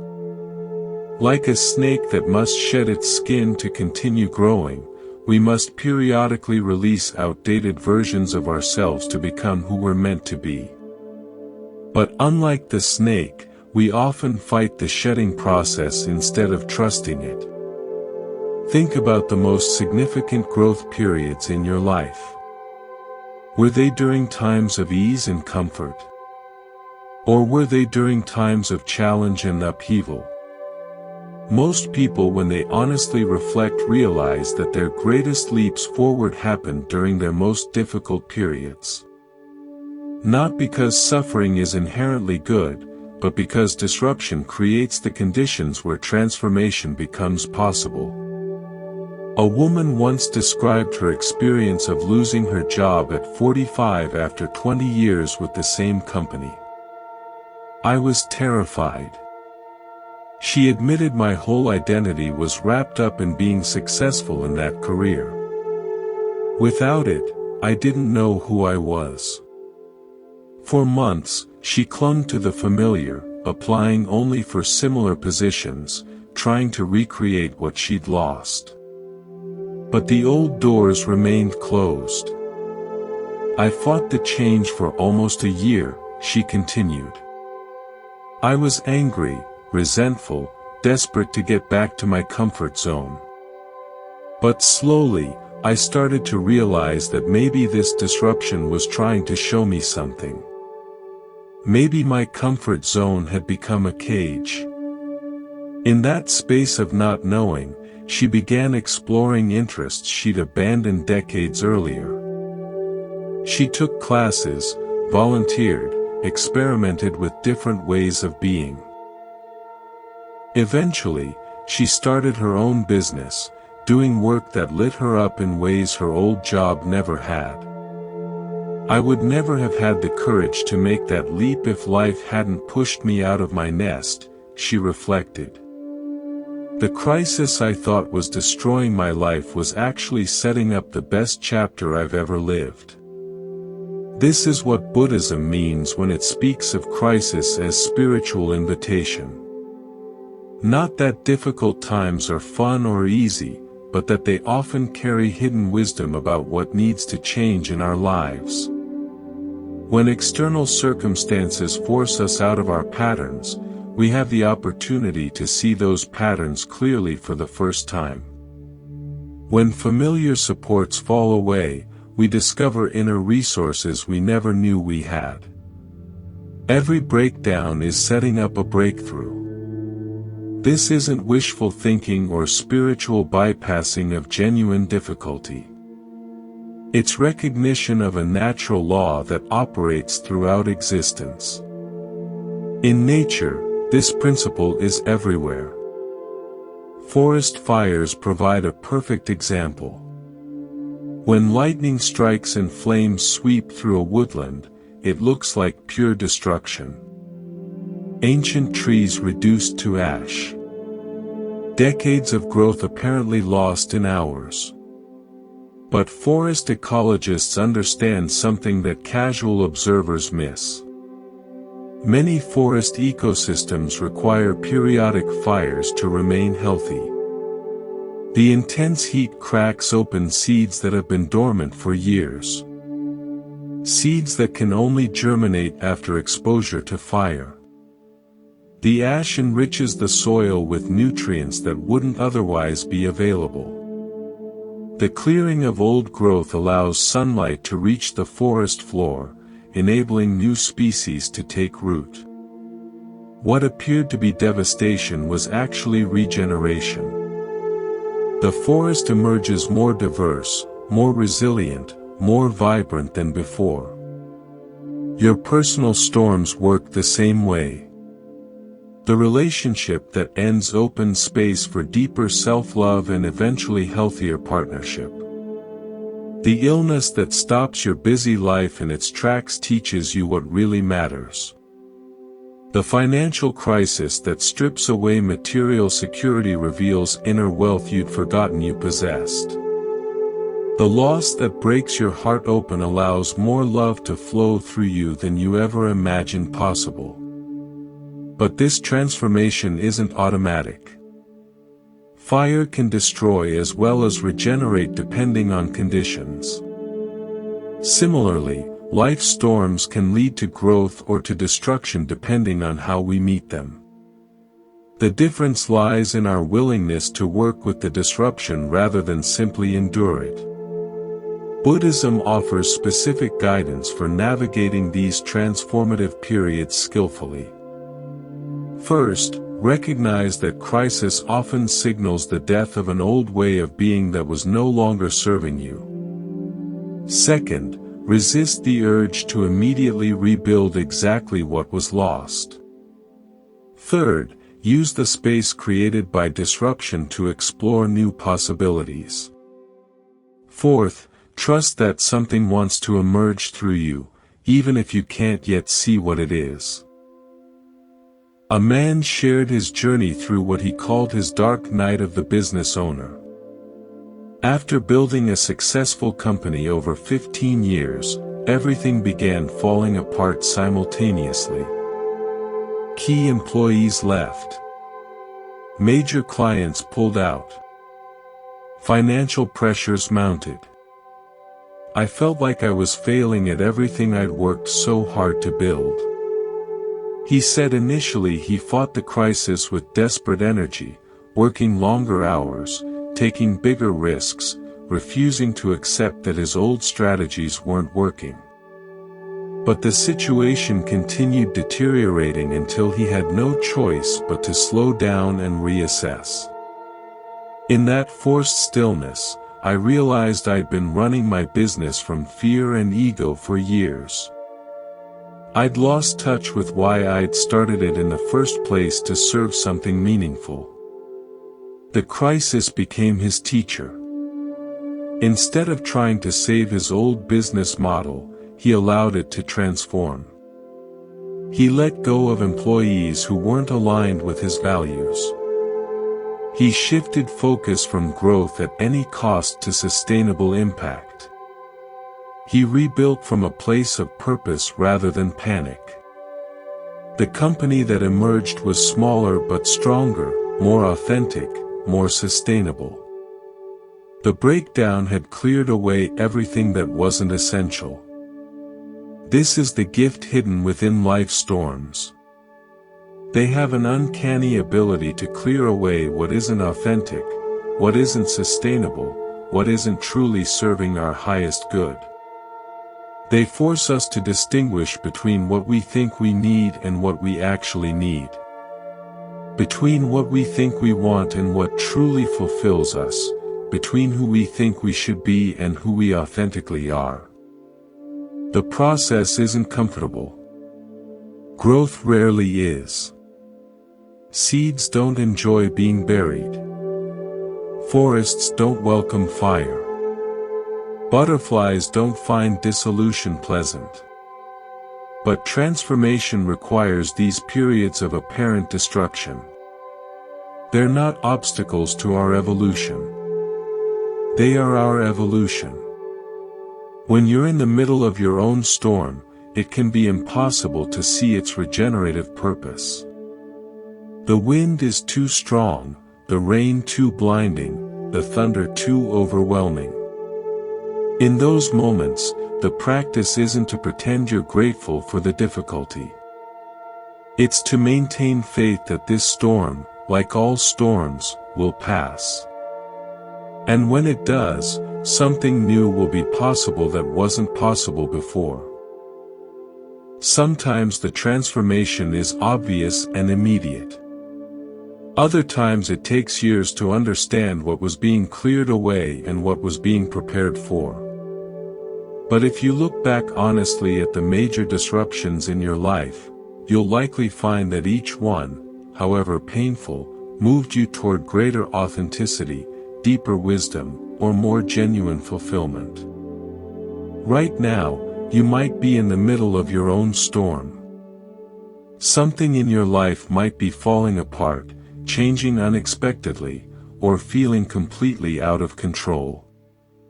If so, remember the seed in darkness, the forest in flames, the butterfly in dissolution.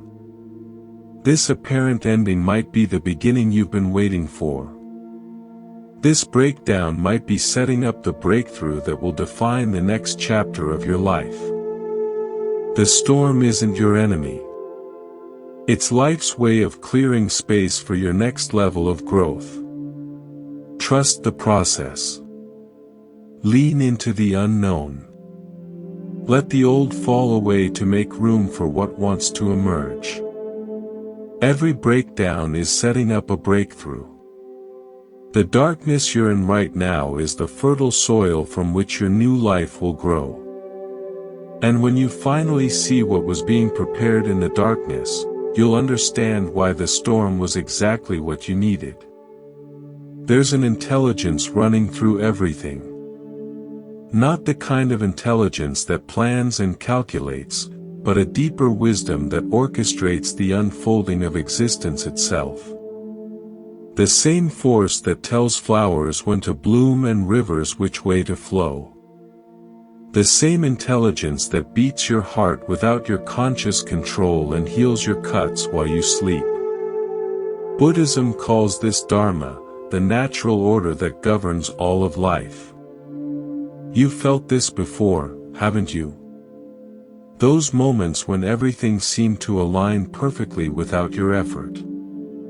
When the right person appeared at exactly the right time.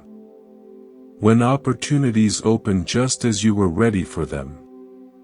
When what seemed like terrible timing turned out to be perfect timing in disguise. These weren't coincidences. They were glimpses of Dharma in action.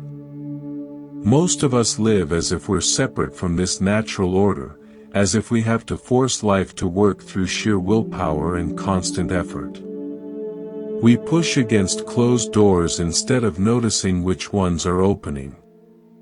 We try to make things happen on our timeline instead of recognizing life's timeline. We exhaust ourselves swimming upstream when the current would carry us exactly where we need to go. But Dharma operates whether we recognize it or not. Like gravity, it's a fundamental force that shapes reality regardless of our belief in it. The difference is whether we work with it or against it. Whether we learn to recognize its patterns or remain blind to its guidance.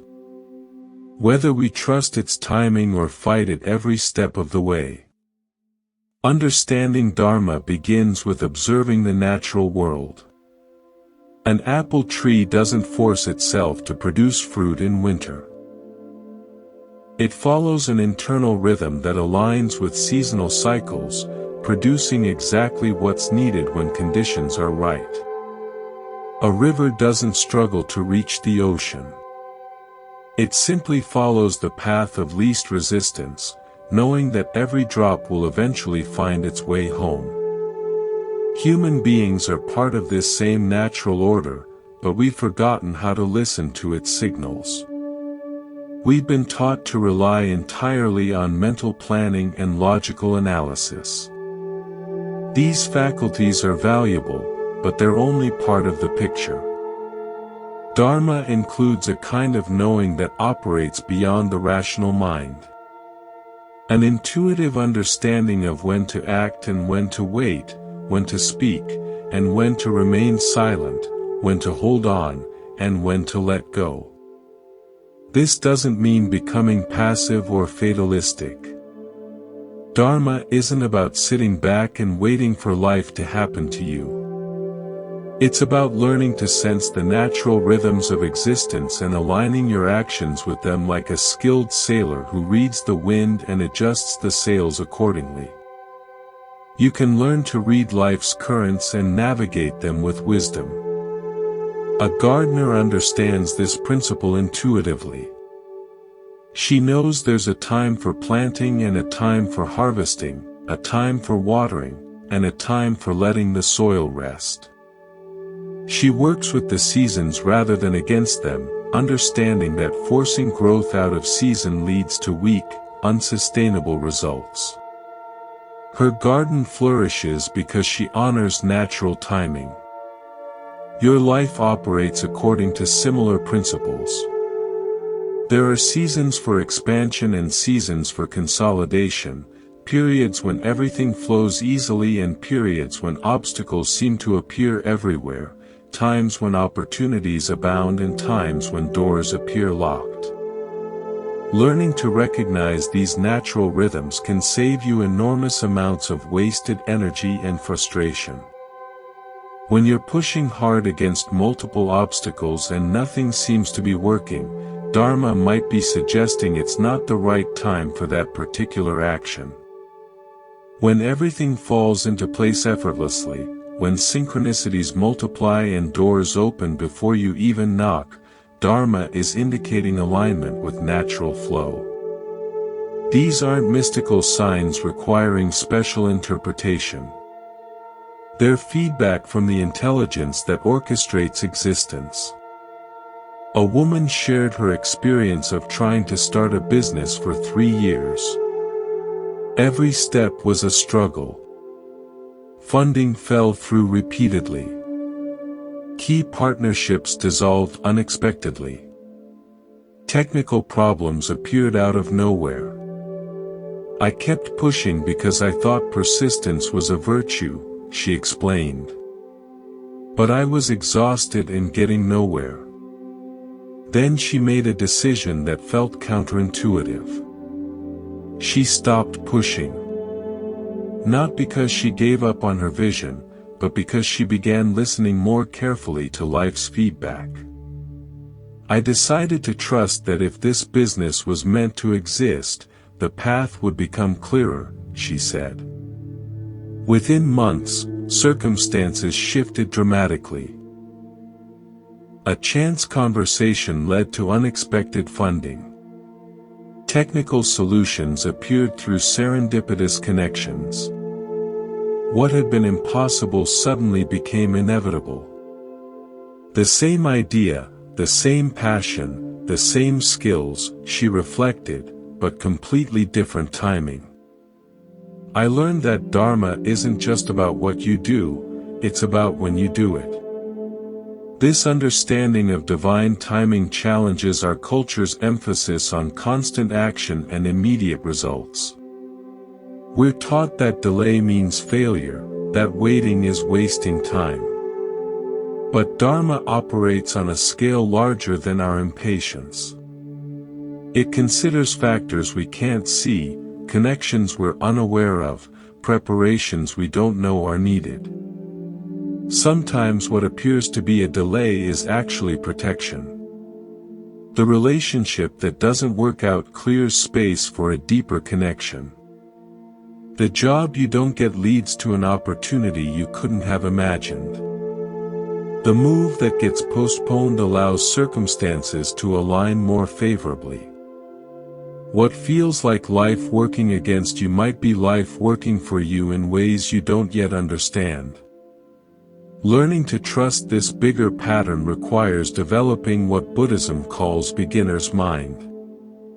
Approaching each situation with curiosity rather than predetermined expectations. Instead of insisting that life conform to your timeline, you become interested in discovering life's timeline. Instead of forcing predetermined outcomes, you remain open to possibilities you haven't considered.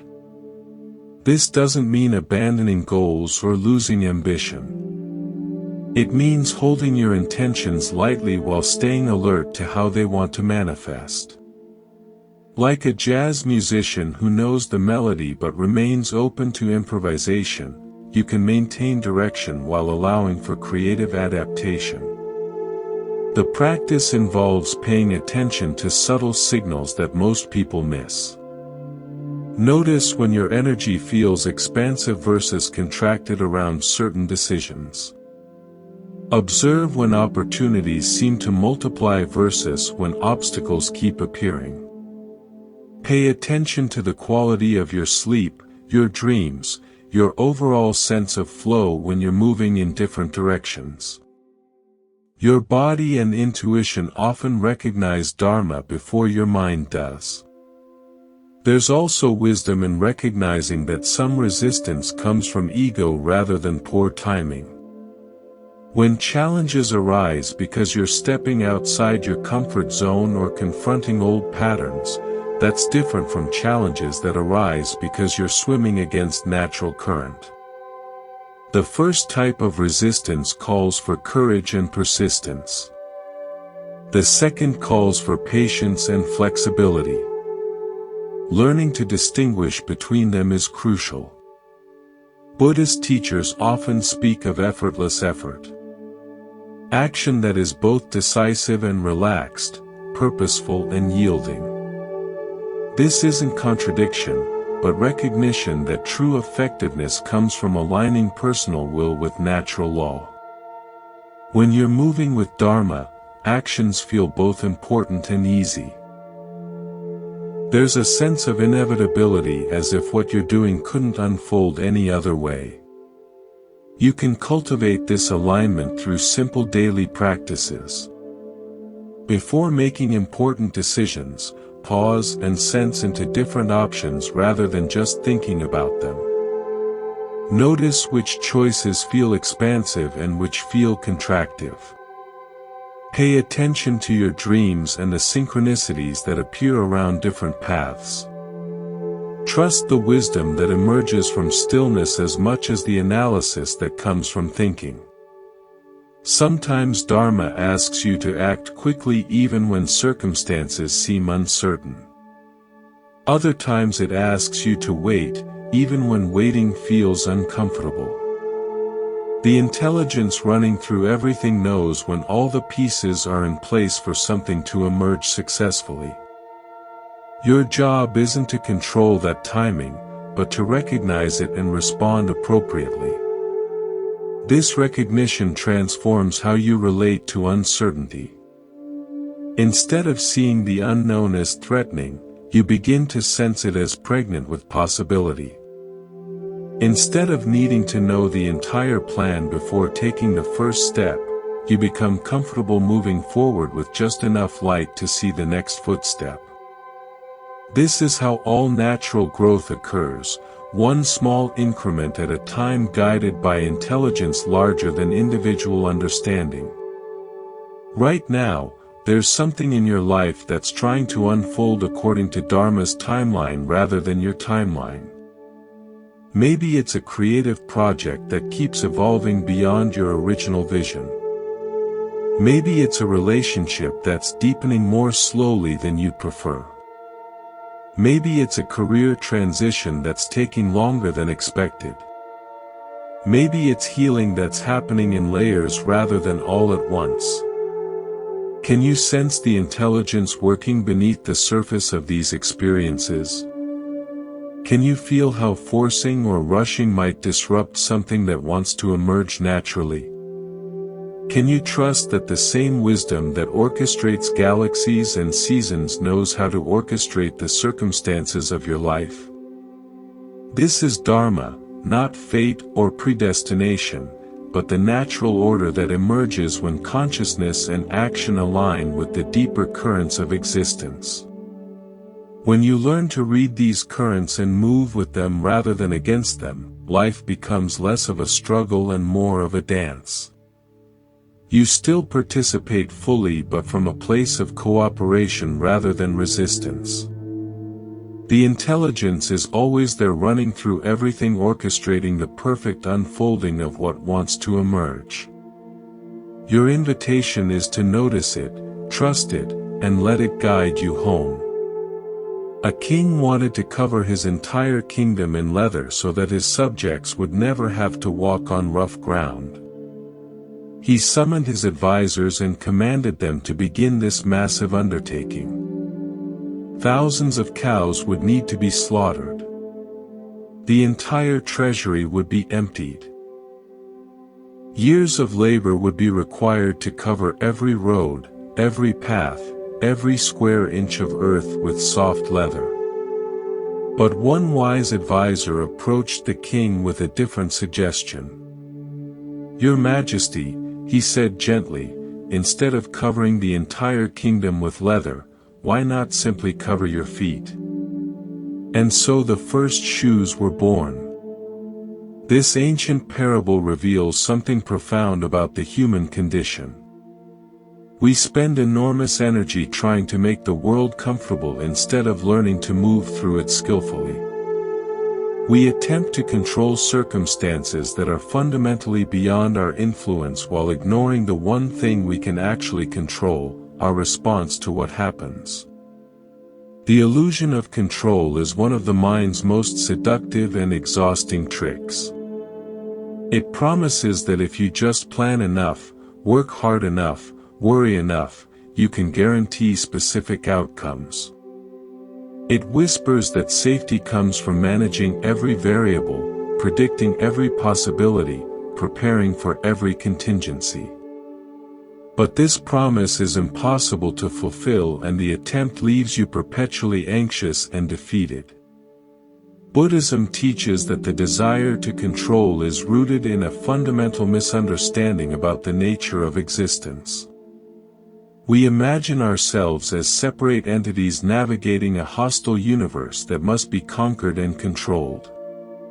But we're actually part of an interconnected web where everything influences everything else in ways too complex to fully grasp or manage. Yet we persist in this exhausting effort. We try to control our children's choices to ensure their happiness.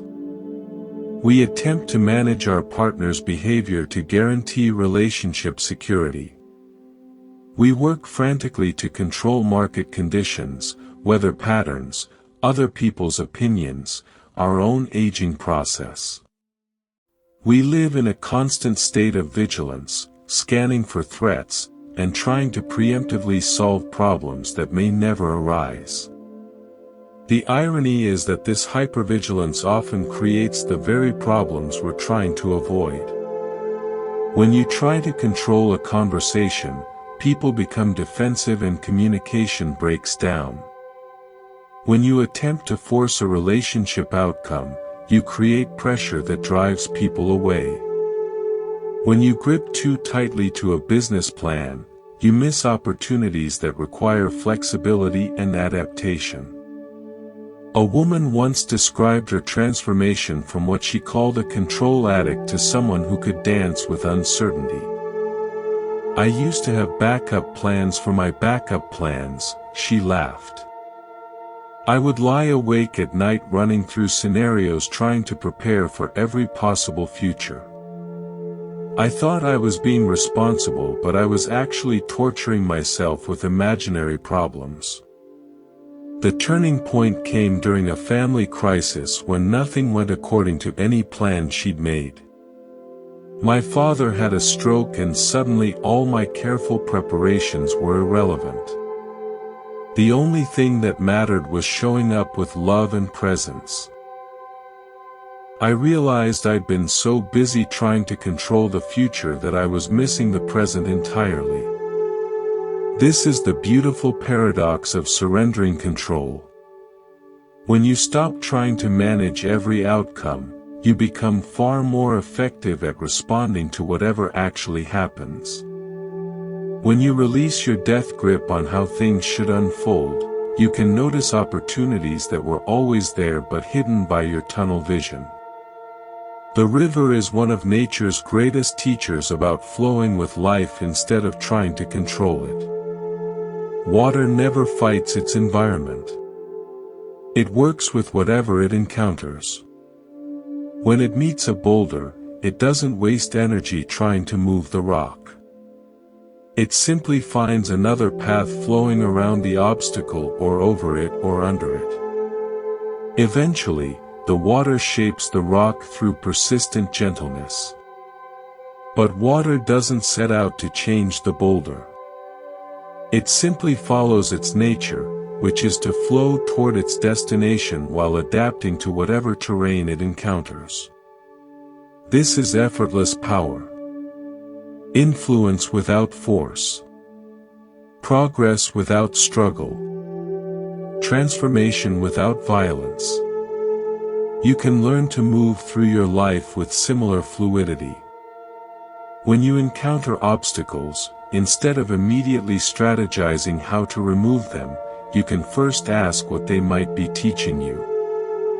Instead of forcing doors that seem locked, you can look for windows that might be opening. Instead of insisting that life conform to your timeline, you can discover what timeline life is actually following. This doesn't mean becoming passive or abandoning your goals. Rivers are incredibly powerful. They carve canyons and shape landscapes, but they do it through persistence and adaptability rather than rigid force. You can pursue your dreams with similar persistence while remaining flexible about the specific path they take to manifest. The practice begins with distinguishing between what you can influence and what you cannot. You can influence your actions, your responses, your choices, your effort, your attitude. You cannot control other people's reactions, economic conditions, natural disasters, or the countless variables that shape daily life. Wisdom lies in putting your energy where it can actually make a difference. When you notice yourself trying to control something beyond your influence, you can pause and ask, what would happen if I stopped trying to steer the ocean? What if instead of exhausting yourself fighting currents too powerful to overcome, you learn to read those currents and use them to carry you toward your destination? What if the very thing you're resisting contains the wisdom you need to move forward? A businessman shared his experience of learning this lesson during an economic downturn. I spent months trying to force my old business model to work in completely changed circumstances. He said I was like someone trying to paddle upstream against a flood. I was working harder than ever but going backward. The shift happened when he stopped fighting the economic reality and started asking what it was teaching him. I realized the market was showing me that my old approach was outdated. Instead of trying to resurrect what had died, I began exploring what wanted to be born. Within 2 years, he'd built a more sustainable business than the one he'd lost. This is the gift hidden within uncertainty. It forces you to develop capabilities you didn't know you possessed. When you can't control outcomes, you learn to trust your ability to handle whatever comes. When familiar supports disappear, you discover inner resources that were always there but never needed. When plans fall apart, you develop the improvisational skills that make you genuinely resilient. Buddhist practice offers specific tools for cultivating this flexibility. Meditation teaches you to observe thoughts and emotions without being controlled by them. Mindfulness helps you notice when you're gripping too tightly to expectations. All of these cultivate what Buddhism calls equanimity, the ability to remain centered regardless of circumstances. But perhaps the most powerful practice is simply remembering that you are not separate from the flow of existence. You are not a small isolated being trying to survive in a hostile universe. The same intelligence that orchestrates your heartbeat and the seasons is orchestrating the circumstances of your life. This recognition dissolves the illusion that you must control everything to be safe. Safety doesn't come from managing external circumstances. It comes from trusting your inherent capacity to respond wisely to whatever arises. Peace doesn't come from ensuring that everything goes according to plan. It comes from knowing that you can find meaning and growth in whatever actually happens. The king in the parable eventually learned to wear shoes instead of covering his kingdom in leather. He discovered that adapting himself was far more efficient than trying to adapt the entire world to his preferences. You can make the same discovery right now. There's something in your life you're trying to control that would be better served by adaptation. Some situation where you're fighting the current instead of learning to navigate it. Some outcome you're gripping so tightly that you're missing what's actually trying to emerge. What would happen if you loosened that grip just a little? What would happen if you stopped trying to steer the ocean and started learning to sail? What would happen if you trusted that the same force that moves rivers and grows forests knows how to move your life toward its highest expression?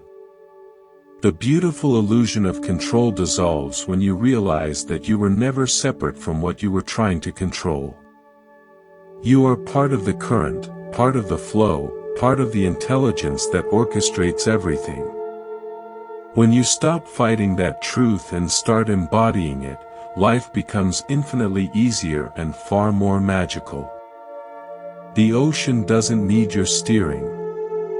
It needs your trust. The stranger who smiled at you this morning changed your day in ways you'll never fully understand. That simple gesture shifted your energy, softened your guard, reminded you that kindness exists in unexpected places. But the ripples didn't stop there. The warmth you felt made you more patient with your coworker, who then went home in a better mood and was gentler with her children, who slept more peacefully and woke up happier. One smile became a wave of well-being that touched lives across an entire web of connection. This is the profound truth that Buddhism has taught for over 2,000 years. Nothing exists in isolation. Every thought you think, every word you speak, every action you take sends ripples through an interconnected network of consciousness that includes every living being. We're not separate individuals struggling alone in an indifferent universe.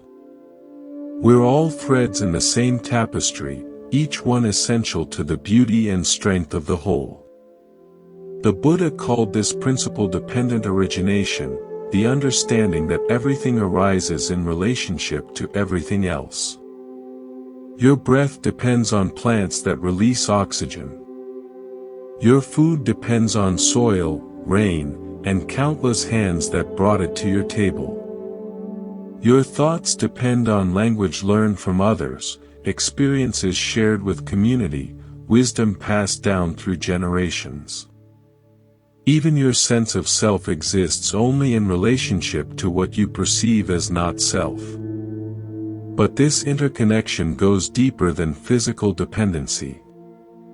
Consciousness itself appears to be shared, flowing through individual minds like water through connected vessels.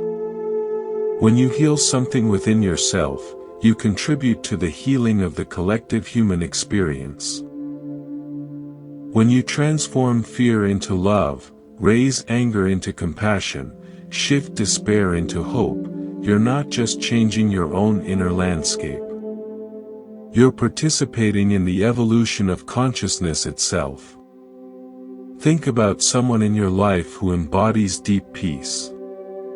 Notice how their presence affects you without them saying or doing anything specific. Their inner state somehow communicates itself to your nervous system. You find yourself breathing more deeply, thinking more clearly, feeling more centered just by being near them. This is evidence of how profoundly we influence each other simply through the quality of our being. The same principle works in reverse. When you're anxious, others around you pick up that energy and become more tense.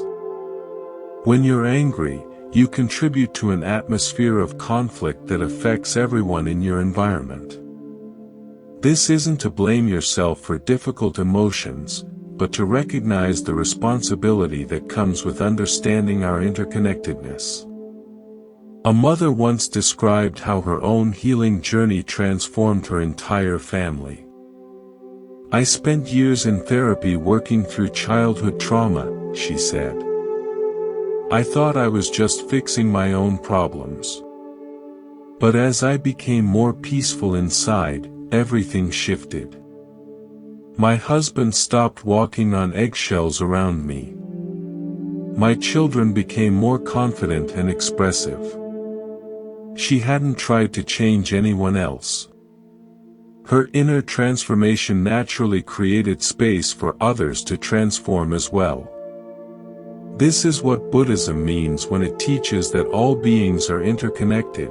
Your healing becomes healing for everyone you encounter. Your peace contributes to peace in the world. Your awakening participates in the awakening of human consciousness. The work you do on yourself is never selfish. It's one of the most generous gifts you can offer to existence. Scientists are beginning to understand this principle through what they call the butterfly effect. The idea that small changes in one part of a system can create large changes elsewhere. A butterfly flapping its wings in Brazil might contribute to a tornado in Texas through an intricate chain of atmospheric interactions. Similarly, your moment of patience with a difficult person might prevent an argument that would have affected dozens of other lives. But consciousness operates on an even more subtle level than weather systems. When you genuinely forgive someone who hurt you, you're not just freeing yourself from resentment, you're contributing to a field of forgiveness that makes it easier for others to forgive. When you choose love over fear in challenging situations, you're strengthening the pattern of love in the collective unconscious. When you find peace in the midst of chaos, you're offering that possibility to everyone around you. This understanding completely transforms how you approach personal growth and spiritual practice. You're not working on yourself in isolation. You're participating in the healing and evolution of the entire human family. Every meditation you sit contributes to peace on earth. Every moment of mindfulness adds to the field of awareness. Every act of kindness strengthens the web of love that connects all beings. A meditation teacher shared his realization about this after years of practice. I used to think meditation was selfish, taking time away from helping others to sit quietly by myself, he reflected. Then I started noticing how differently people responded to me as my practice deepened. Strangers would start conversations, conflicts would resolve more easily. He realized that cultivating inner peace was actually one of the most effective ways to serve others. This interconnectedness also means that you're constantly receiving support from the healing work others are doing. Every person who chooses compassion over judgment makes it easier for you to be compassionate. Every individual who transforms trauma into wisdom contributes to your own healing journey. Every being who awakens to their true nature strengthens the possibility of awakening for everyone. Indigenous cultures have always understood this principle. Many Native American traditions speak of making decisions based on their impact 7 generations into the future. African Ubuntu philosophy declares, "I am because we are." Buddhist meditation includes prayers for the welfare of all sentient beings. These aren't just beautiful ideals. Their recognition of the fundamental truth that individual and collective well-being are inseparable. In practical terms, this understanding invites you to approach your daily life with greater awareness and intention. When you're stuck in traffic, instead of adding to the collective frustration, you can choose to be a point of calm in the chaos. When someone is rude to you, instead of perpetuating the cycle of negativity, you can choose to respond with patience and break the chain. This doesn't mean taking responsibility for everyone else's emotions or trying to fix other people's problems. Healthy boundaries are essential for maintaining your own well-being and serving others effectively. But it does mean recognizing that your inner state is never purely personal. It's always contributing to the collective field of consciousness that surrounds and includes all of us. Sometimes people resist this teaching because it feels overwhelming. If everything I do affects everyone else, how can I ever relax? They ask. But understanding interconnectedness actually reduces pressure rather than increasing it. You don't have to carry the weight of the world on your shoulders because you're not separate from the world. You're part of an intelligence much larger than your individual mind. You're supported by the same web that you're supporting. The love you give is the love you receive, often from unexpected sources. The healing you offer contributes to your own healing through mysterious channels. The peace you cultivate returns to you multiplied through the connections you can't even see. Right now, as you listen to these words, you're participating in this web of connection. Your attention is joining with the attention of others who are also seeking wisdom and healing. Your desire for growth is strengthening the collective intention toward evolution. Your willingness to question, to learn, to transform is contributing to the awakening of human consciousness. We're all threads in the same tapestry. When one thread becomes stronger, more beautiful, more aligned with its true nature, the entire fabric is enhanced. When one thread is damaged or frayed, the whole tapestry feels that weakness. But when threads support each other, when they remember their essential unity while celebrating their unique colors and textures, something magnificent emerges that none could create alone. You are that thread, unique, essential, and inseparably woven into the grand design of existence. Your healing heals the world. Your peace creates peace. Your love multiplies love in ways you'll never fully comprehend but can always trust. The stranger who smiled at you this morning was consciousness recognizing itself. And when you smile at the next stranger you meet, you'll be continuing that same eternal conversation, the endless dialogue of love, discovering itself through infinite forms, forever connected, forever one. She changed nothing about her life except her heart. Same job, same apartment, same daily routine, same people around her. But something fundamental had shifted inside. And within months, everything in her external world began to transform in ways that seemed impossible. The difficult boss who had made her life miserable suddenly became supportive. Opportunities that had never existed before started appearing. Relationships that had been strained began healing. I didn't change anything. She marveled. But everything changed. This woman had discovered one of Buddhism's most profound teachings, that reality is far more responsive to consciousness than most people realize. The external world isn't a fixed objective environment that you must adapt to or fight against.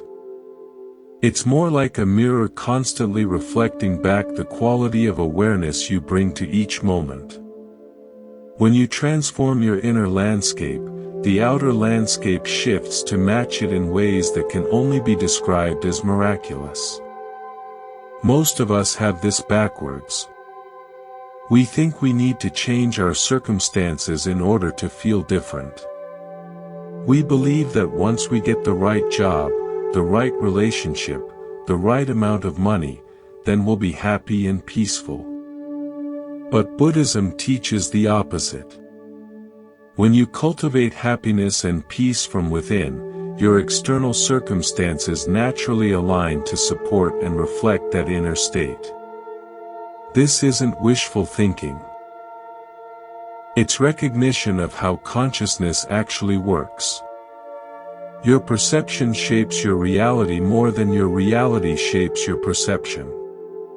When you see the world through fearful eyes, you notice threats everywhere and unconsciously create more situations to be afraid of. When you see the world through grateful eyes, you notice abundance everywhere and unconsciously create more situations to appreciate. The Buddha taught that the mind is the forerunner of all experience. Before anything appears in your external world, it first appears in consciousness as an expectation, a belief, a way of seeing. These mental formations then influence how you move through the world, what opportunities you notice, what possibilities you're open to, how people respond to your energy. Change the inner formations and the outer formations must change as well. A man shared his story of transforming a hostile work environment through this principle. I was convinced my colleagues were trying to sabotage my projects, he said. I went to work every day defensive and suspicious, watching for signs of betrayal, and sure enough, I found them everywhere. Then he began practicing what he called assumption reversal. Instead of assuming people had bad intentions, he decided to assume they had good intentions, but perhaps poor communication skills. Instead of looking for evidence of sabotage, he looked for evidence of support. Instead of approaching interactions defensively, he approached them with curiosity and goodwill. Nothing changed except my lens, he reflected. But within weeks, everything was different. The same people who had seemed hostile began including me in conversations.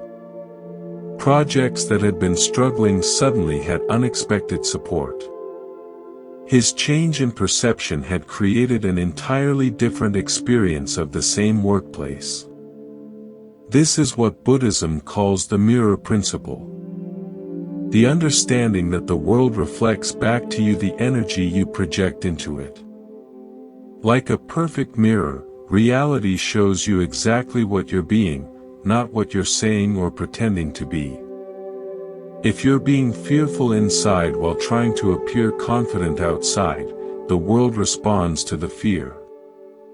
If you're being loving inside, even when circumstances are challenging, the world responds to the love. The mirror doesn't judge what it reflects. It simply shows you what's there. If you don't like what you're seeing in your external experience, the solution isn't to fight with the mirror. The solution is to change what you're presenting to be reflected. Transform your inner state and watch how quickly your outer experience shifts to match it. This principle works because consciousness isn't confined to your individual mind. It's a field that extends beyond your body, influencing everyone and everything around you in subtle but powerful ways. When you genuinely embody peace, you create a field of peace that others can feel and respond to. When you authentically embody love, you create a field of love that draws loving responses from the world.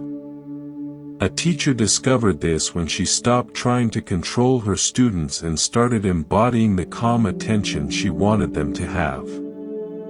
I spent years fighting with disruptive behavior, she said.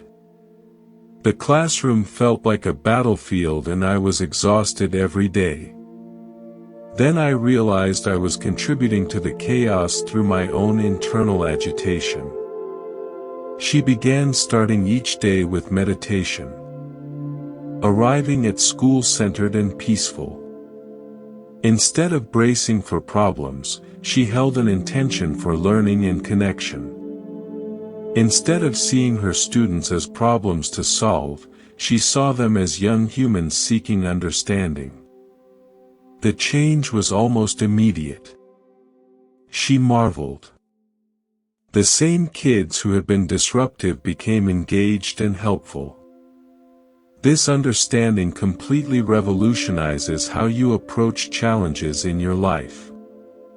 Instead of asking, "How can I change this situation?" you begin asking, "How can I change my relationship to this situation?" Instead of focusing on what's wrong with the world around you, you focus on what wants to be healed or developed within you. This is what Gandhi meant when he said, "Be the change you wish to see in the world." He wasn't speaking metaphorically. He was describing a practical spiritual technology. When you embody the qualities you want to experience in your life, you create a magnetic field that draws those experiences to you. When you become what you're seeking, you stop needing to seek it because you already are it. A woman who had struggled with loneliness discovered this principle accidentally. "I was tired of waiting for people to invite me places," she said. "So I started organizing gatherings myself, not because I was confident but because I was desperate for connection." But something unexpected happened. The act of creating connection for others awakened a sense of connection within herself. "Once I stopped needing connection so desperately, it started flowing to me naturally," she reflected. People began reaching out, inviting me places, seeking my company. I had become the connected person I wanted to be, and the world responded by offering me more connection than I'd ever experienced. This principle applies to every aspect of life. If you want more love, become more loving. If you want more peace, become more peaceful. If you want more abundance, become more generous. If you want more trust, become more trustworthy. The external world has no choice but to mirror back what you're genuinely embodying. But this requires honest self-examination. You can't fake your way into these transformations. The mirror reflects your authentic inner state, not your performances or pretenses. If you're trying to appear confident while feeling insecure inside, the world responds to the insecurity. The practice involves taking radical responsibility for your experience. When something in your outer world isn't working, instead of immediately blaming external factors, you ask, what inside me might be creating or attracting this experience? What old pattern or belief might need healing? What quality do I need to develop to transform this situation? This doesn't mean blaming yourself for difficult circumstances. Some situations genuinely require external action and change. But even in those cases, the quality of consciousness you bring determines its effectiveness. Change initiated from love and wisdom creates lasting transformation. What would shift if you saw this differently? This question can transform any challenging situation into an opportunity for growth. What if the difficult person in your life is there to help you develop patience? What if the financial challenge is inviting you to trust in abundance beyond material accumulation? What if the health issue is asking you to prioritize self-care and presence? These aren't just positive thinking exercises. They're invitations to discover the deeper purpose within every experience. When you align with that purpose, when you use each challenge as an opportunity to embody higher qualities, the external situation often resolves in miraculous ways. Not because you manipulated it, but because you became the type of person for whom such miracles are natural. The woman who changed nothing about her life except her heart had learned this secret. She had stopped waiting for the world to change and started changing the consciousness she brought to the world.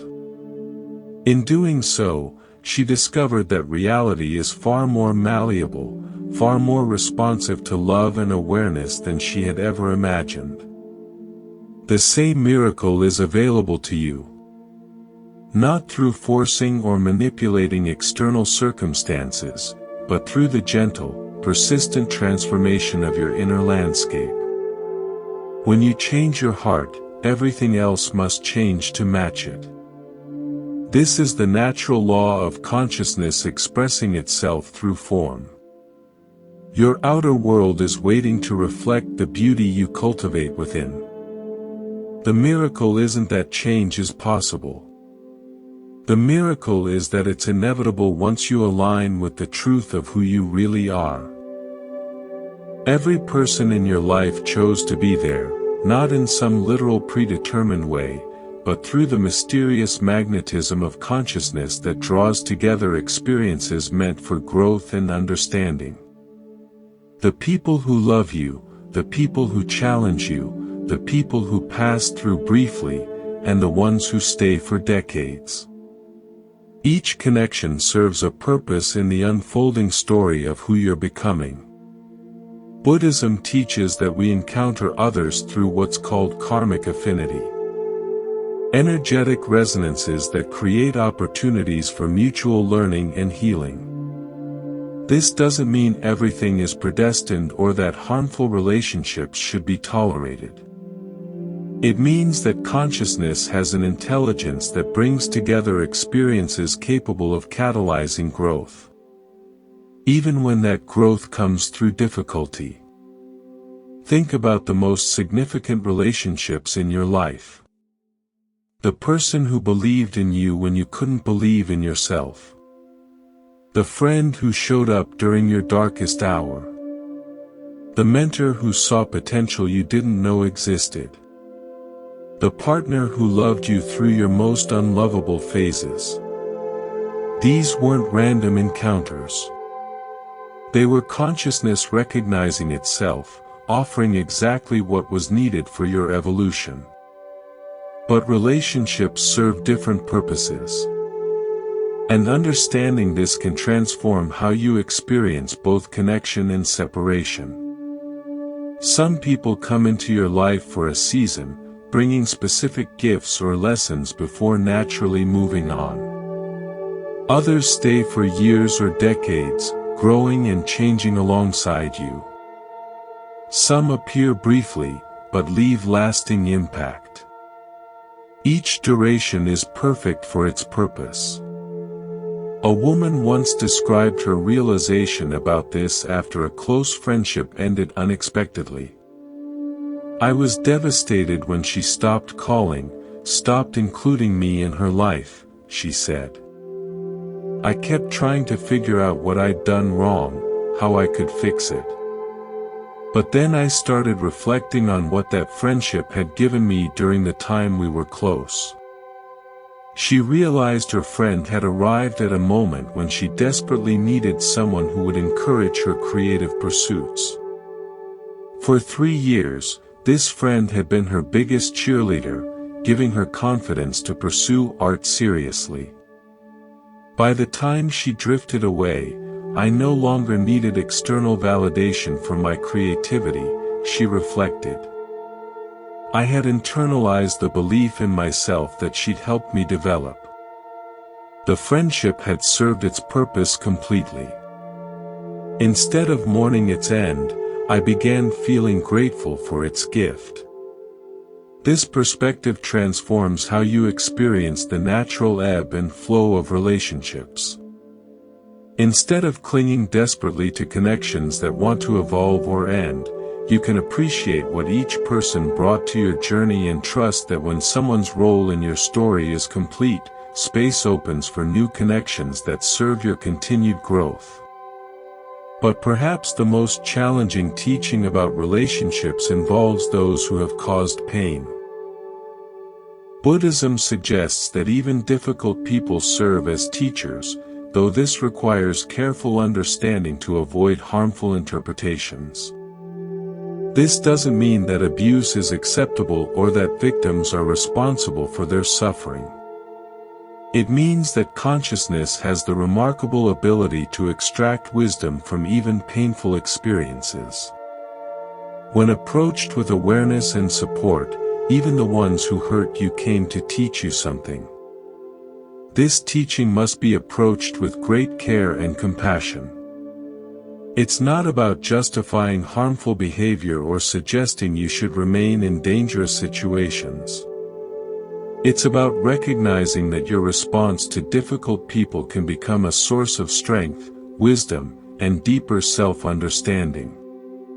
A man shared his journey of healing from a childhood with an alcoholic father. For years, I was consumed with anger and resentment. He said, I felt robbed of a normal childhood, damaged by his unpredictability and emotional absence. The idea that he was somehow my teacher felt like spiritual bypassing of real trauma.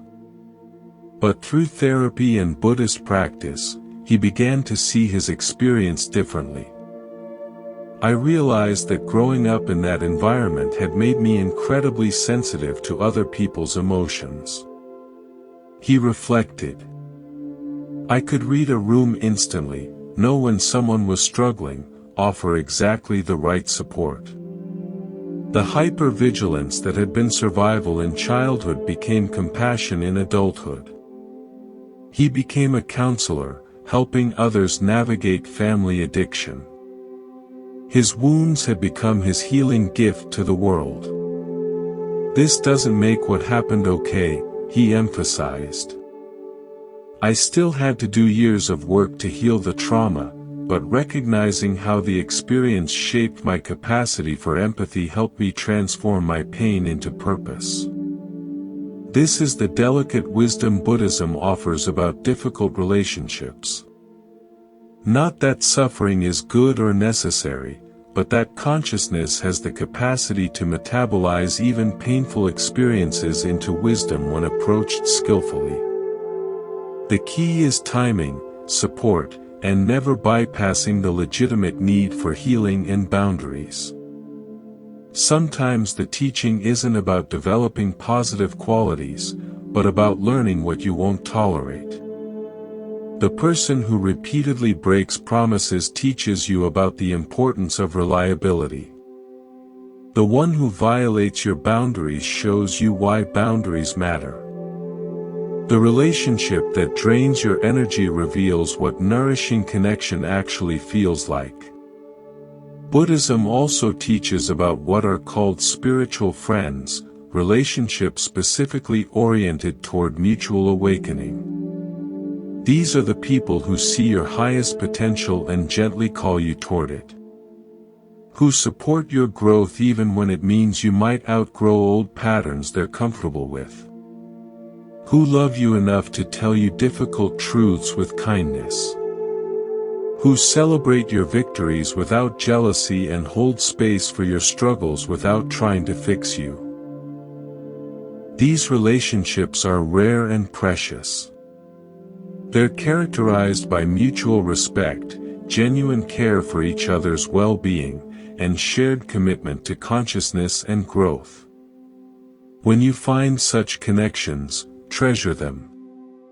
When you become this kind of friend to others, you're offering one of life's greatest gifts. There's also profound teaching in observing your patterns across relationships. Do you consistently attract people who need rescuing? Do you find yourself in relationships where you give more than you receive?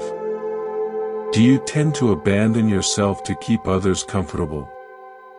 Do you struggle with intimacy when things get too close?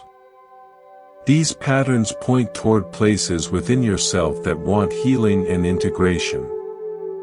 A woman noticed she repeatedly found herself in friendships with people going through crisis.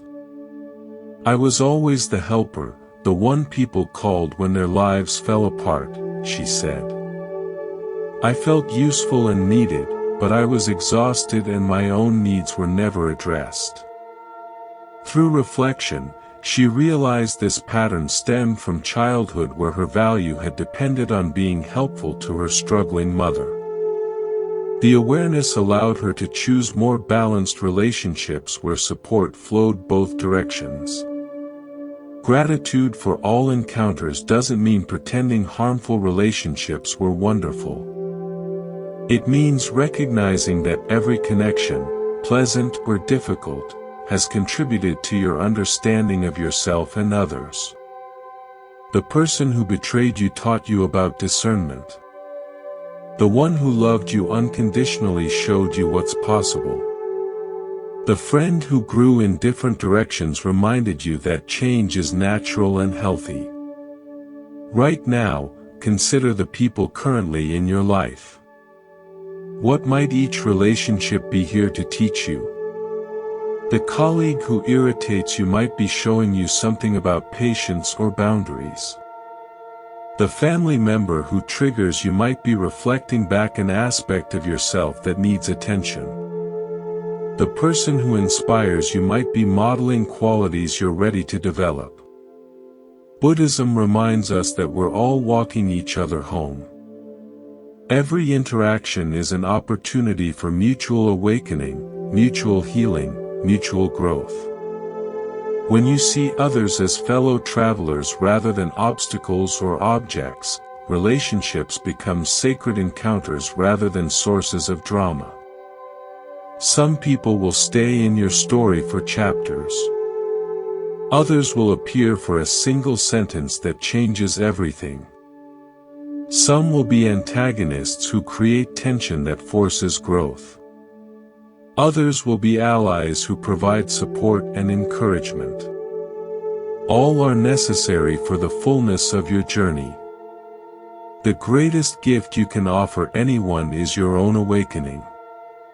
When you heal your own wounds, you stop unconsciously wounding others. When you find peace within yourself, you become a source of peace for everyone around you. When you learn to love yourself completely, you can love others without attachment or expectation.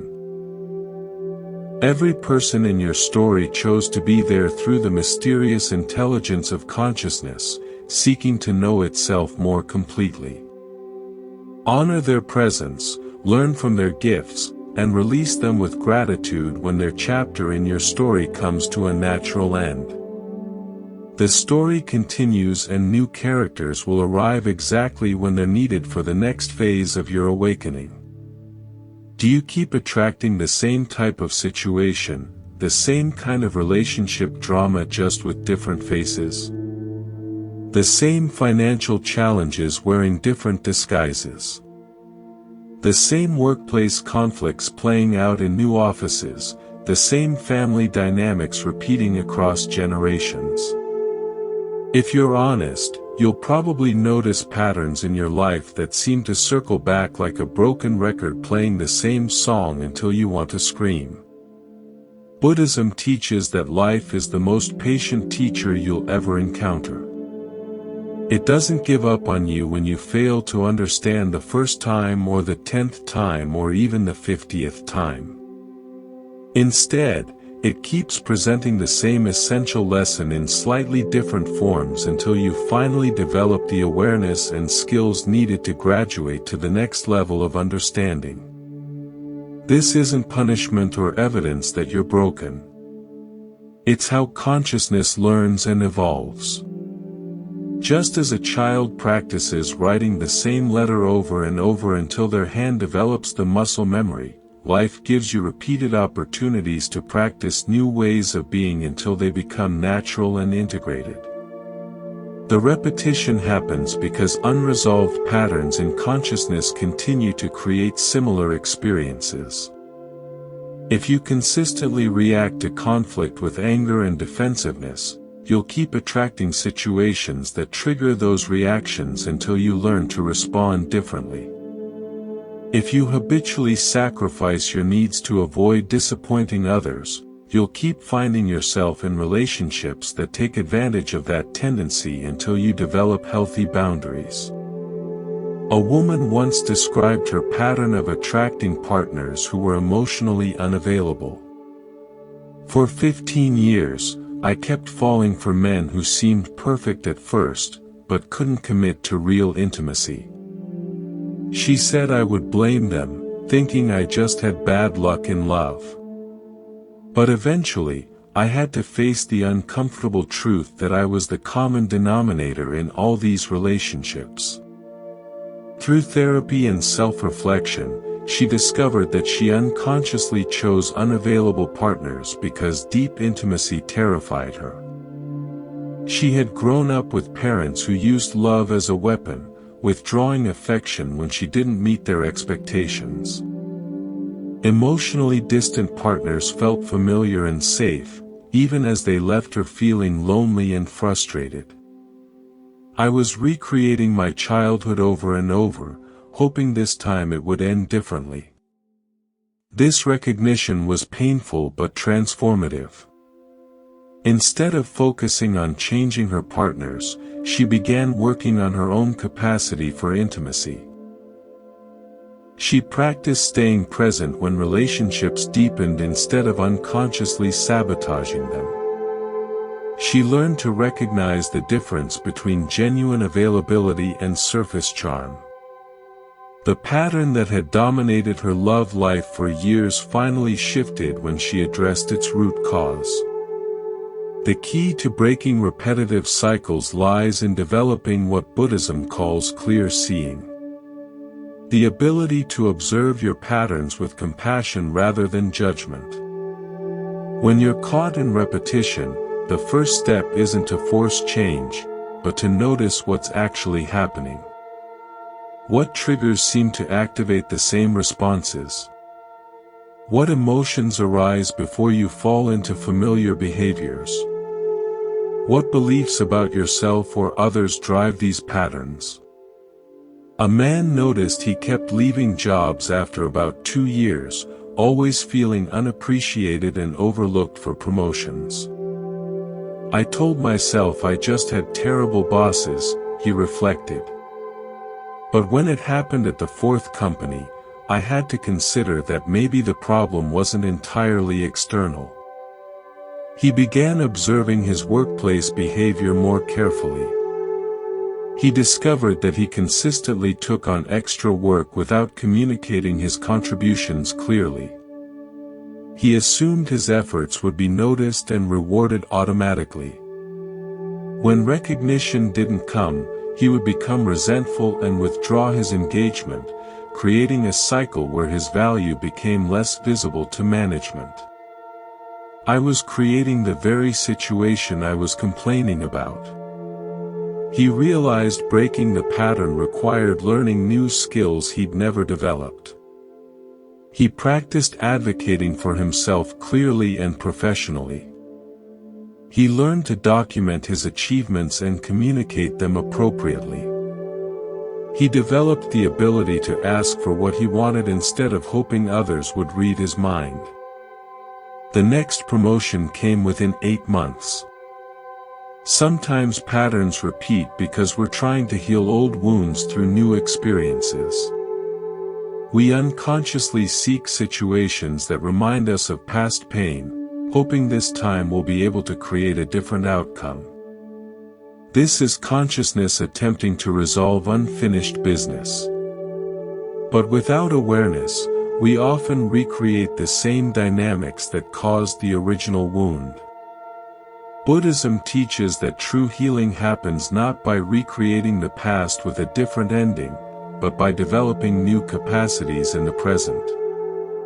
Instead of trying to get the love you didn't receive as a child from romantic partners, you learn to give that love to yourself. Instead of seeking validation from authority figures, you develop inner confidence that doesn't depend on external approval. The graduation moment comes when you first choose a different response in a familiar situation. When the old trigger appears, but you breathe instead of reacting. When you set a boundary instead of people-pleasing. When you speak your truth instead of staying silent. When you choose self-compassion instead of self-criticism. These moments might feel small, but they represent profound shifts in consciousness. The pattern stops when the lesson is learned, not just intellectually understood but embodied as a new way of being. When you no longer need external situations to teach you about boundaries because you naturally maintain them. When you no longer attract drama because you found peace within yourself. When you no longer repeat self-destructive behaviors because you've genuinely learned to value your well-being. This doesn't mean you'll never face challenges again. Life continues to offer growth opportunities, but they evolve to match your expanding capacity. The lessons become more subtle, the growth more refined. You might graduate from learning about basic self-worth to exploring advanced compassion, from mastering personal boundaries to developing wisdom about when boundaries should be flexible. Sometimes people resist this teaching because it seems to place responsibility for difficult experiences on the person going through them. This isn't about blame or suggesting that people create their own suffering. External circumstances and other people's choices absolutely impact your life. But focusing on what you can influence your responses, choices, and inner development is more empowering than remaining stuck in victim consciousness. Right now, notice if there's a pattern in your life that keeps repeating. What situation keeps showing up in different forms? What might it be trying to teach you? What new capacity might you need to develop to respond differently? What would change if you saw this pattern as a patient teacher rather than a persistent problem? The repetition isn't evidence of your failure. It's evidence of life's commitment to your growth. It's proof that consciousness believes in your ability to learn, change, and evolve. It's an invitation to develop qualities you didn't know you possessed. When you finally learn what life has been trying to teach you, the relief is profound. Not because the challenge disappears, but because you realize you now have the tools to meet it skillfully. The pattern that once felt like a prison becomes a doorway to freedom. The lesson that once seemed impossible becomes the foundation for everything that follows. Life is endlessly patient, endlessly creative, endlessly committed to your awakening. The same situation will keep returning until you develop the consciousness to transform it. And when you do, you'll wonder how something that once seemed so difficult could become so simple. The pattern stops when the lesson is learned. And then the real adventure begins. Your consciousness chose this life, these challenges, this timing, not in some predetermined way that removes your free will, but through the natural magnetism of awareness, seeking specific experiences for growth and understanding. The family you were born into, the era you arrived in, the particular combination of gifts and struggles that define your existence. None of this is random. It's the result of consciousness organizing itself to learn what can only be learned through your unique perspective. This isn't about fate or divine planning. Buddhism teaches that awareness has an intelligence that draws toward experiences capable of expanding understanding and compassion like iron filings naturally arranging themselves around a magnet. Consciousness gravitates toward the circumstances that will best serve its evolution.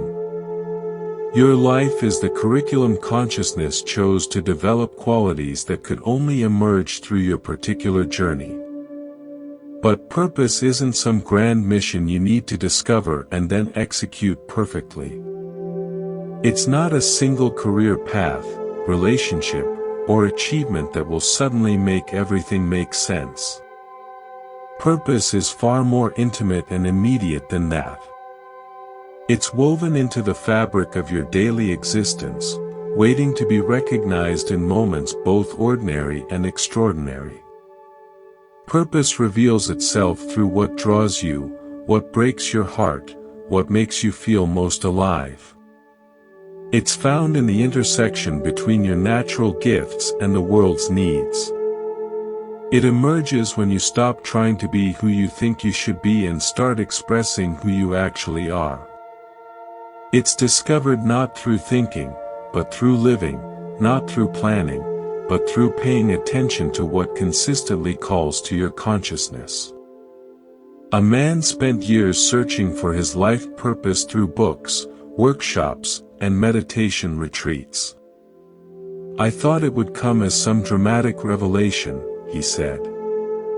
But the more I searched, the more confused I became. The breakthrough came unexpectedly while volunteering at a local food bank. I was just helping because a friend asked, he reflected. But something about organizing the food donations felt completely natural. I saw ways to make the system more efficient, more dignified for the people we served. I wasn't searching for purpose anymore. I was living it. Within 2 years, he had left his corporate job to work full-time in nonprofit management. This is how purpose typically reveals itself. Not through dramatic epiphanies, but through the accumulation of small moments that feel authentic and meaningful. It's found in noticing what activities make you lose track of time, what problems you feel naturally drawn to solve, what conversations light you up, what injustices make you want to take action. Buddhism teaches that everyone has what's called right livelihood, work that harms neither yourself nor others while contributing to the well-being of all beings. This doesn't necessarily mean becoming a monk or social worker.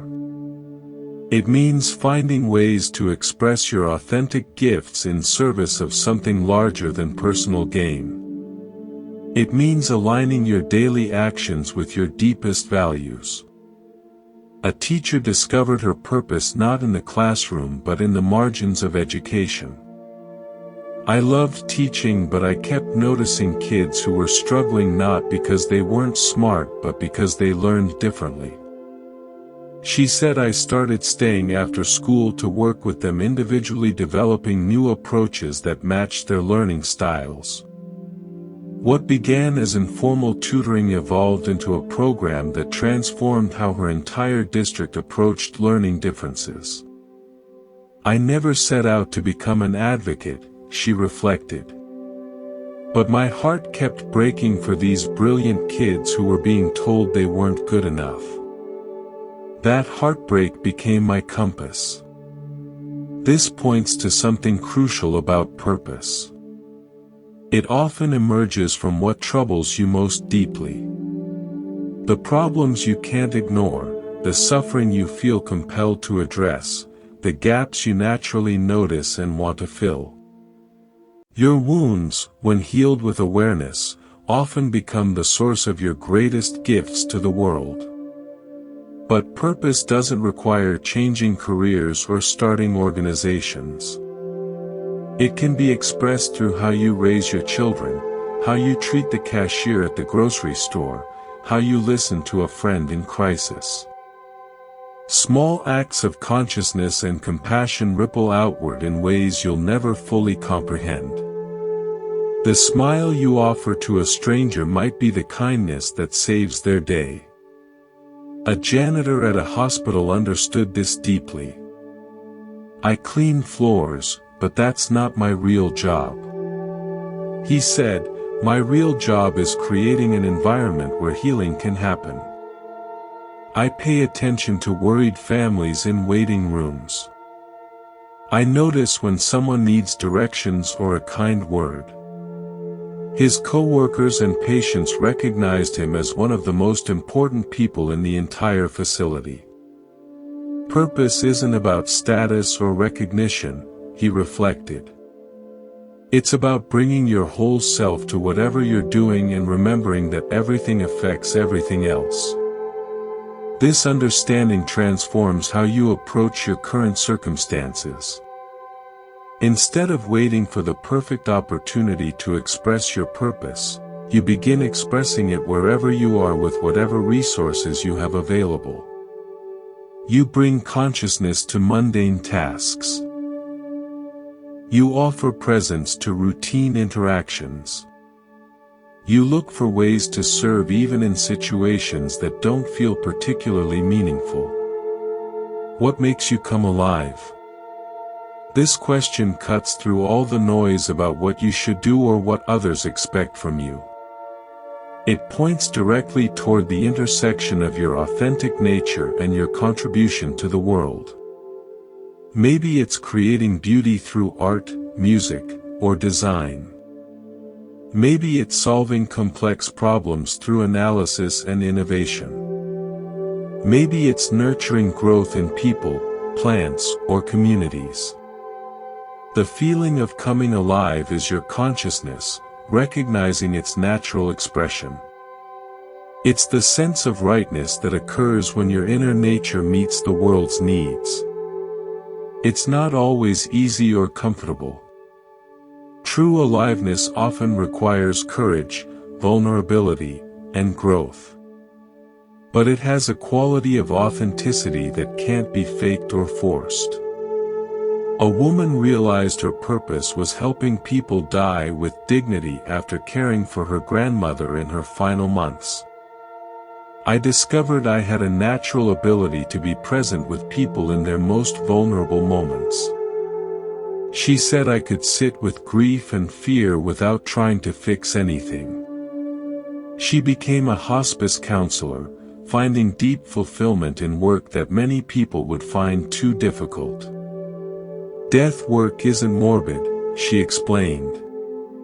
It's life work. Helping people face their mortality with grace helps them live more fully.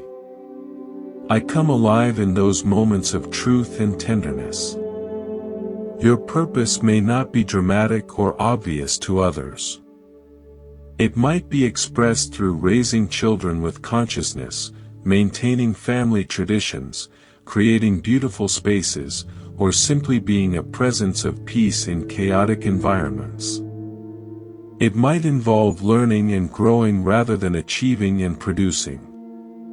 It might be about healing generational patterns or developing qualities that serve your community in subtle but essential ways. The key is recognizing that your existence matters inherently, not just for what you accomplish. Your consciousness contributes to the collective awakening of humanity simply by being here and growing. Your journey toward greater awareness, compassion, and authenticity creates ripples that touch lives in ways you'll never know. You didn't come here by accident. Your particular combination of gifts, challenges, and circumstances creates opportunities for experiences that couldn't happen any other way. Your unique thread in the tapestry of existence is essential to the beauty and strength of the whole. Your purpose isn't something you need to find. It's something you need to remember, express, and trust. Right now, in this moment, you can begin living your purpose more fully. Not by changing everything about your life, but by bringing more consciousness to what you're already doing, by paying attention to what calls to you, by following what makes you feel most alive, by trusting that consciousness knows what it's doing even when you don't. Your life is not a mistake. Your challenges are not punishments. Your gifts are not accidents. You are here on purpose for purpose. Your life has purpose expressing itself through the magnificent complexity of human existence. The question isn't whether you have a purpose. The question is whether you're ready to live it.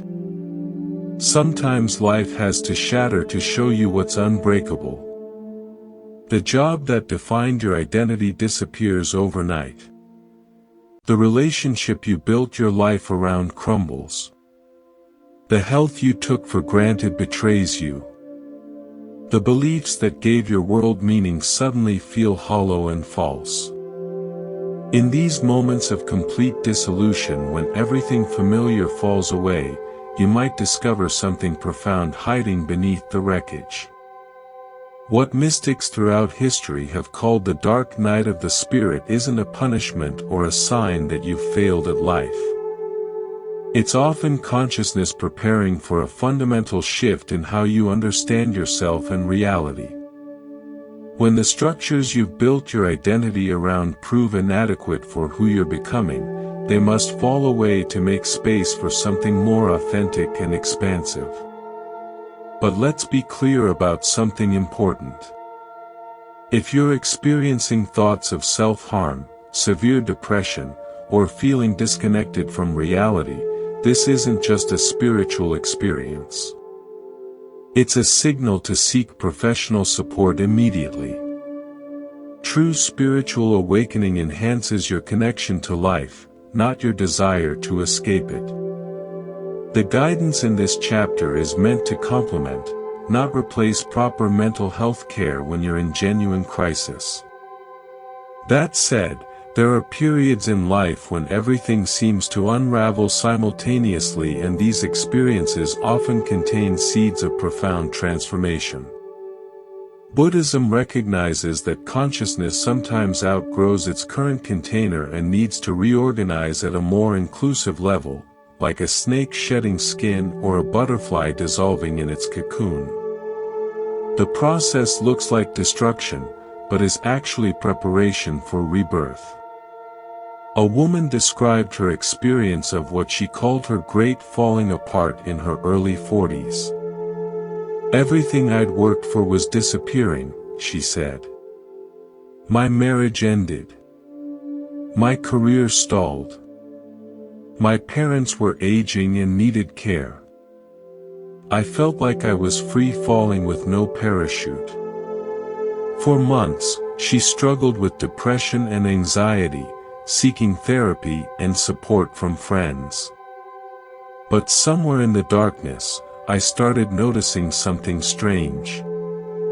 She continued, all the roles I'd been playing, the perfect wife, the successful professional, the beautiful daughter, they were falling away, but I was still here. Underneath all those identities was something that couldn't be destroyed by circumstances. This recognition became the foundation for rebuilding her life from a place of greater authenticity. I had to lose everything I thought I was to discover who I actually am. She reflected. The breakdown became a breakthrough, but only after I stopped fighting it and started learning from it. This is the paradox of spiritual crisis. It often requires losing your old self to find your true self. The identities, beliefs, and structures that once provided security become too small for the consciousness that's trying to emerge.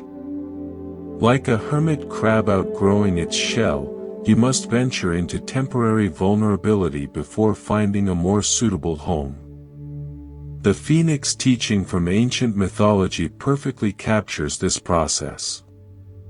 The mythical bird doesn't just molt or gradually transform. It burns completely to ash before rising renewed. The fire isn't optional. It's essential to the regeneration. Similarly, some spiritual growth requires the complete dissolution of old patterns before new ones can emerge. But unlike the mythical phoenix, human transformation happens in relationship with others and with proper support.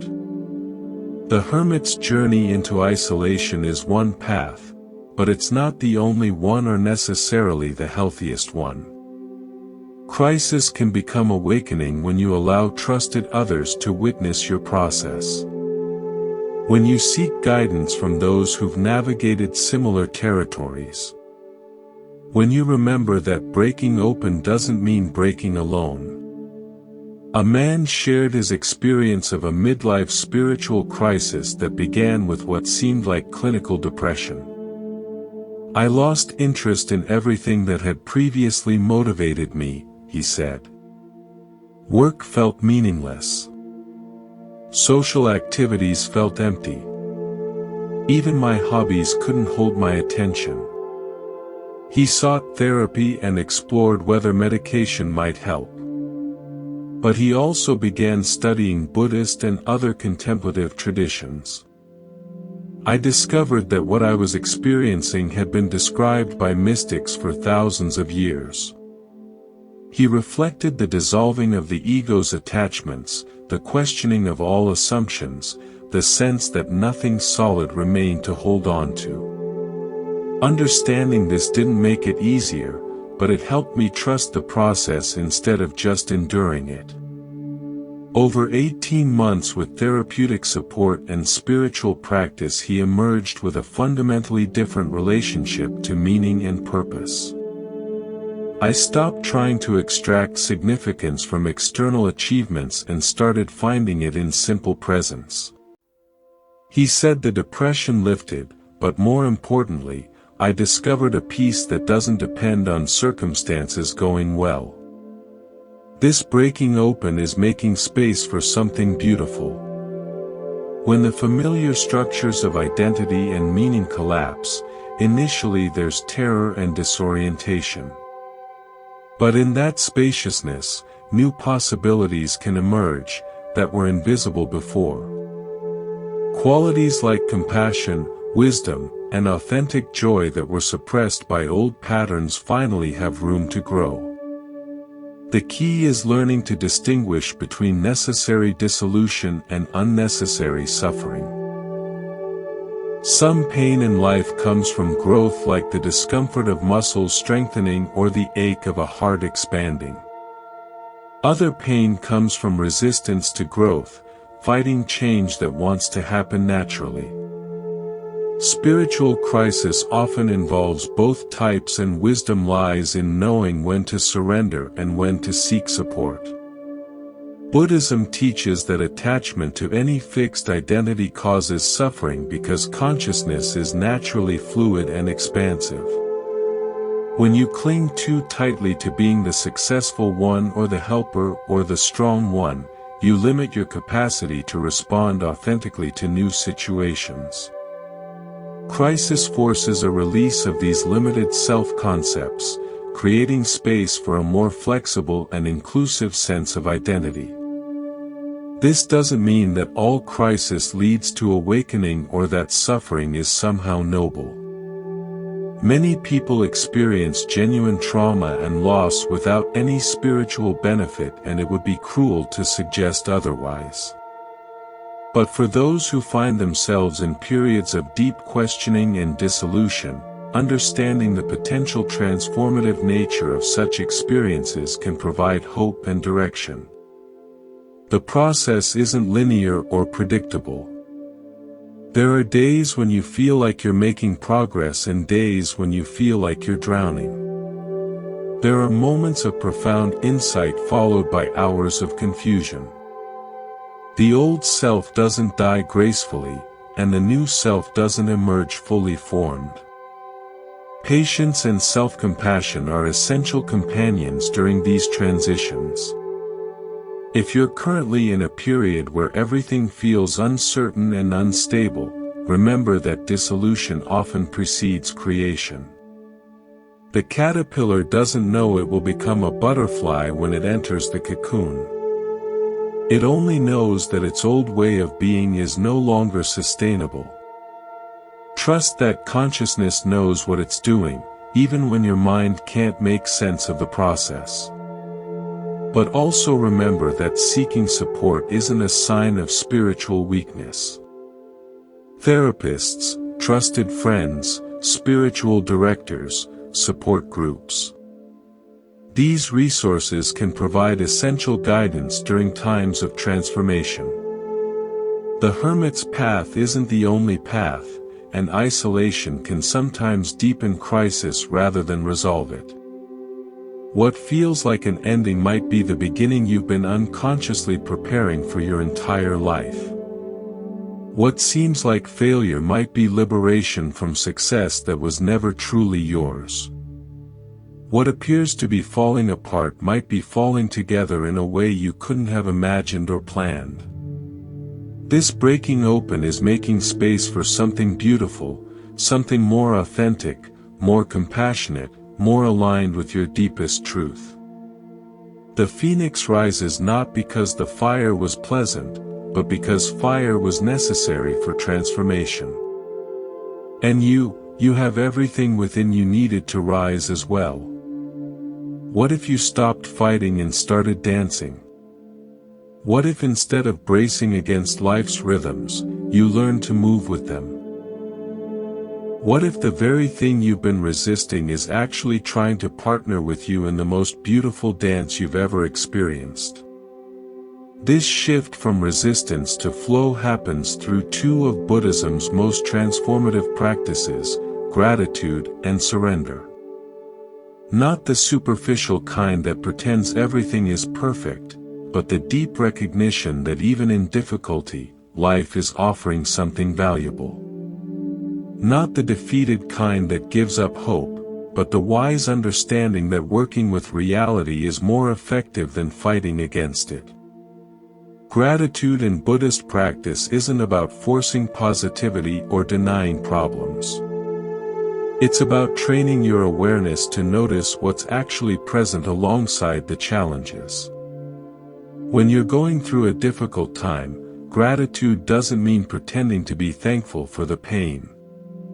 It means recognizing the friends who show up, the strength you're discovering, the insights emerging from struggle, the simple fact that you're still breathing and capable of growth. A woman going through a messy divorce described how gratitude practice saved her sanity. I was consumed with anger and hurt. She said, my therapist suggested I write down 3 things I was grateful for each day, and I thought it was ridiculous, but she tried it anyway, starting with the most basic things. The first week, my list was things like, I have coffee and my dog still loves me. She laughed. But gradually I started noticing more. I was grateful for my lawyer's competence, for friends who listened without judgment, for my own resilience. The practice didn't eliminate her pain, but it prevented the pain from consuming her entirely. This is gratitude as spiritual technology. A practice that literally rewires your brain to notice abundance alongside scarcity, beauty alongside difficulty, support alongside challenge. Consistently focusing on what you appreciate creates new neural pathways that make positive recognition more automatic and natural. But gratitude becomes truly powerful when paired with surrender. The art of letting go of how you think things should be and working with how they actually are. Surrender isn't giving up or becoming passive. It's recognizing that your resistance to reality often creates more suffering than the reality itself. It's choosing to dance with circumstances rather than fight them. A farmer whose crops were destroyed by an unexpected flood could have spent months raging against the weather. Instead, he used the experience to learn about crop insurance, soil management, and alternative farming methods. I couldn't control the flood, he said, but I could control how I responded to it. His surrender to what had already happened freed up energy to focus on what he could still influence. This is surrender as strength, not weakness, but wisdom. It takes tremendous courage to stop fighting reality and start working with it. It requires faith that life has an intelligence larger than your personal preferences. It demands trust that even when you can't see the bigger picture, there is one. Buddhism teaches that reality has its own rhythm like music with natural pauses, crescendos, and transitions. When you try to force a different tempo, you create discord. When you learn to sense the underlying beat and move with it, everything becomes easier and more harmonious. Sometimes life asks you to speed up, sometimes to slow down, sometimes to rest completely. Wisdom lies in sensing which rhythm is needed and responding accordingly. A musician described learning this principle through years of performance. Early in my career, I tried to control every aspect of my concerts. She said if something went wrong, I would get tense and the whole performance would suffer. Over time, she learned to view unexpected moments as opportunities for improvisation rather than disasters. This fluidity transforms how you approach challenges in daily life.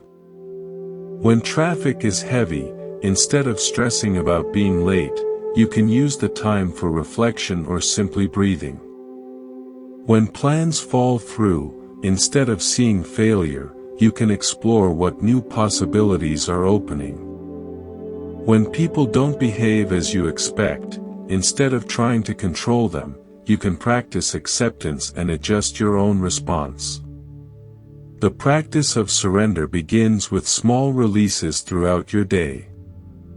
Notice when you're holding tension in your body and consciously soften. Observe when you're gripping mentally to specific outcomes and practice loosening that grip. Pay attention to when you're fighting with what's already happened and choose to accept it instead. These micro-surrenders train you for the larger releases that life will inevitably require. Perhaps the most profound aspect of gratitude and surrender is how they work together to create what Buddhists call equanimity. The ability to remain centered regardless of circumstances. When you're grateful for what's present and surrendered to what's changing, you develop an unshakable peace that doesn't depend on external conditions. A woman caring for her mother with Alzheimer's discovered this during the most challenging period of her life. "Some days were heartbreaking," she said. "But I learned to find moments of gratitude even in the difficulty. For my mother's occasional smiles, for caregivers who showed genuine compassion, for my own capacity to love unconditionally. And I had to surrender my expectation that my mother would remain the person she'd always been." She continued, "When I stopped fighting the disease and started meeting my mother wherever she was that day, our relationship became peaceful again. Different, but still beautiful. In letting go, you find everything you were looking for. Not by getting what you wanted, but by discovering that what you actually need was always available. Peace doesn't come from controlling circumstances. It comes from accepting them. Love doesn't come from possessing others. It comes from appreciating them as they are. Security doesn't come from guaranteeing outcomes. It comes from trusting your ability to handle whatever arises." The dance between gratitude and surrender creates a life of grace rather than struggle. You appreciate what's present while remaining open to what's changing. You work toward goals while holding them lightly. You care deeply while staying detached from specific results. You live fully while accepting that everything is temporary. This isn't a destination you reach, but a practice you cultivate. Some days you'll dance gracefully with life's rhythms. Other days you'll find yourself fighting and needing to remember to soften. What matters is the willingness to keep returning to gratitude and surrender whenever you notice you've moved away from them. Right now, there's something in your life asking for gratitude, something simple and present that you might be taking for granted. And there's something asking for surrender, some expectation or control you're holding that's creating unnecessary tension. What would happen if you softened around both? What would happen if you stopped fighting and started dancing? The music has been playing all along. Life is waiting for you to join the dance. And here you are, having traveled so far to arrive exactly where you started 3 hours ago. You began this journey seeking understanding about why everything happens for a reason. You've explored ancient wisdom and modern insights, heard stories of transformation and awakening, discovered teachings that have guided seekers for 2,500 years. And now, having traversed landscapes of consciousness most people never explore, you find yourself in the most profound destination of all, this present moment, exactly as it is. The Buddha taught that all seeking eventually leads home to what was never actually lost. You didn't need to travel anywhere to find peace. You needed to remember that peace is your natural state. You didn't need to become someone different to experience love.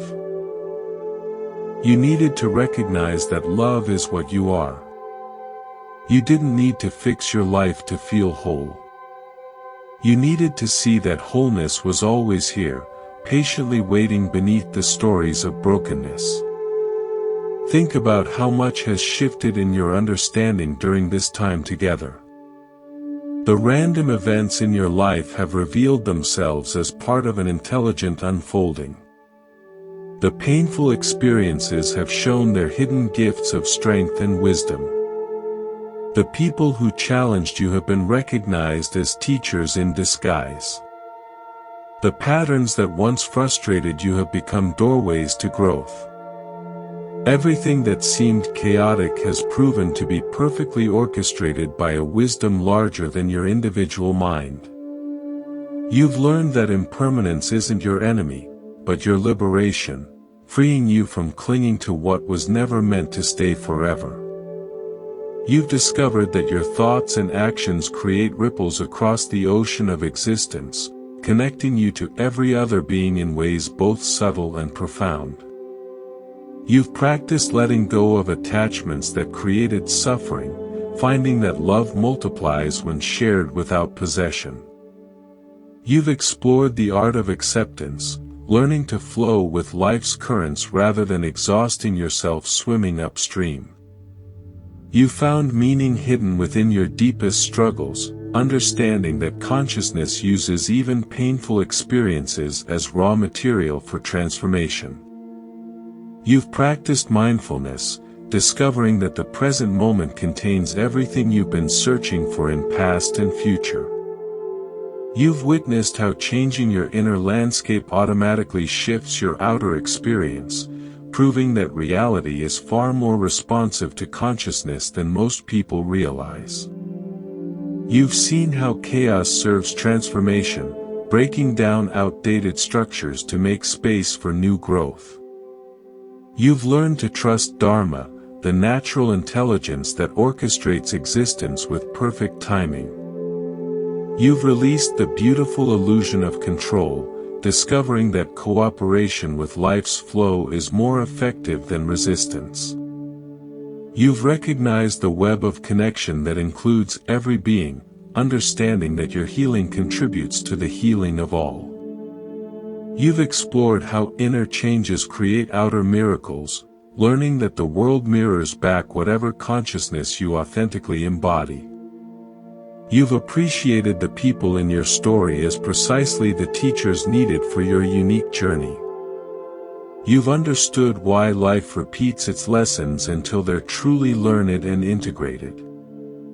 You've connected with your deeper purpose, recognizing that you didn't come here by accident, but through the natural magnetism of awareness, seeking growth. You've reframed crisis as opportunity for awakening, seeing that sometimes everything must fall apart to reveal what's truly unbreakable. You've cultivated gratitude and surrender, learning to dance with life's rhythms rather than fight against them. Through it all, you've discovered that you are not separate from the wisdom that created you. You are that wisdom temporarily forgetting itself and then remembering again. But perhaps most importantly, you've experienced the community that emerges when consciousness recognizes itself in different forms.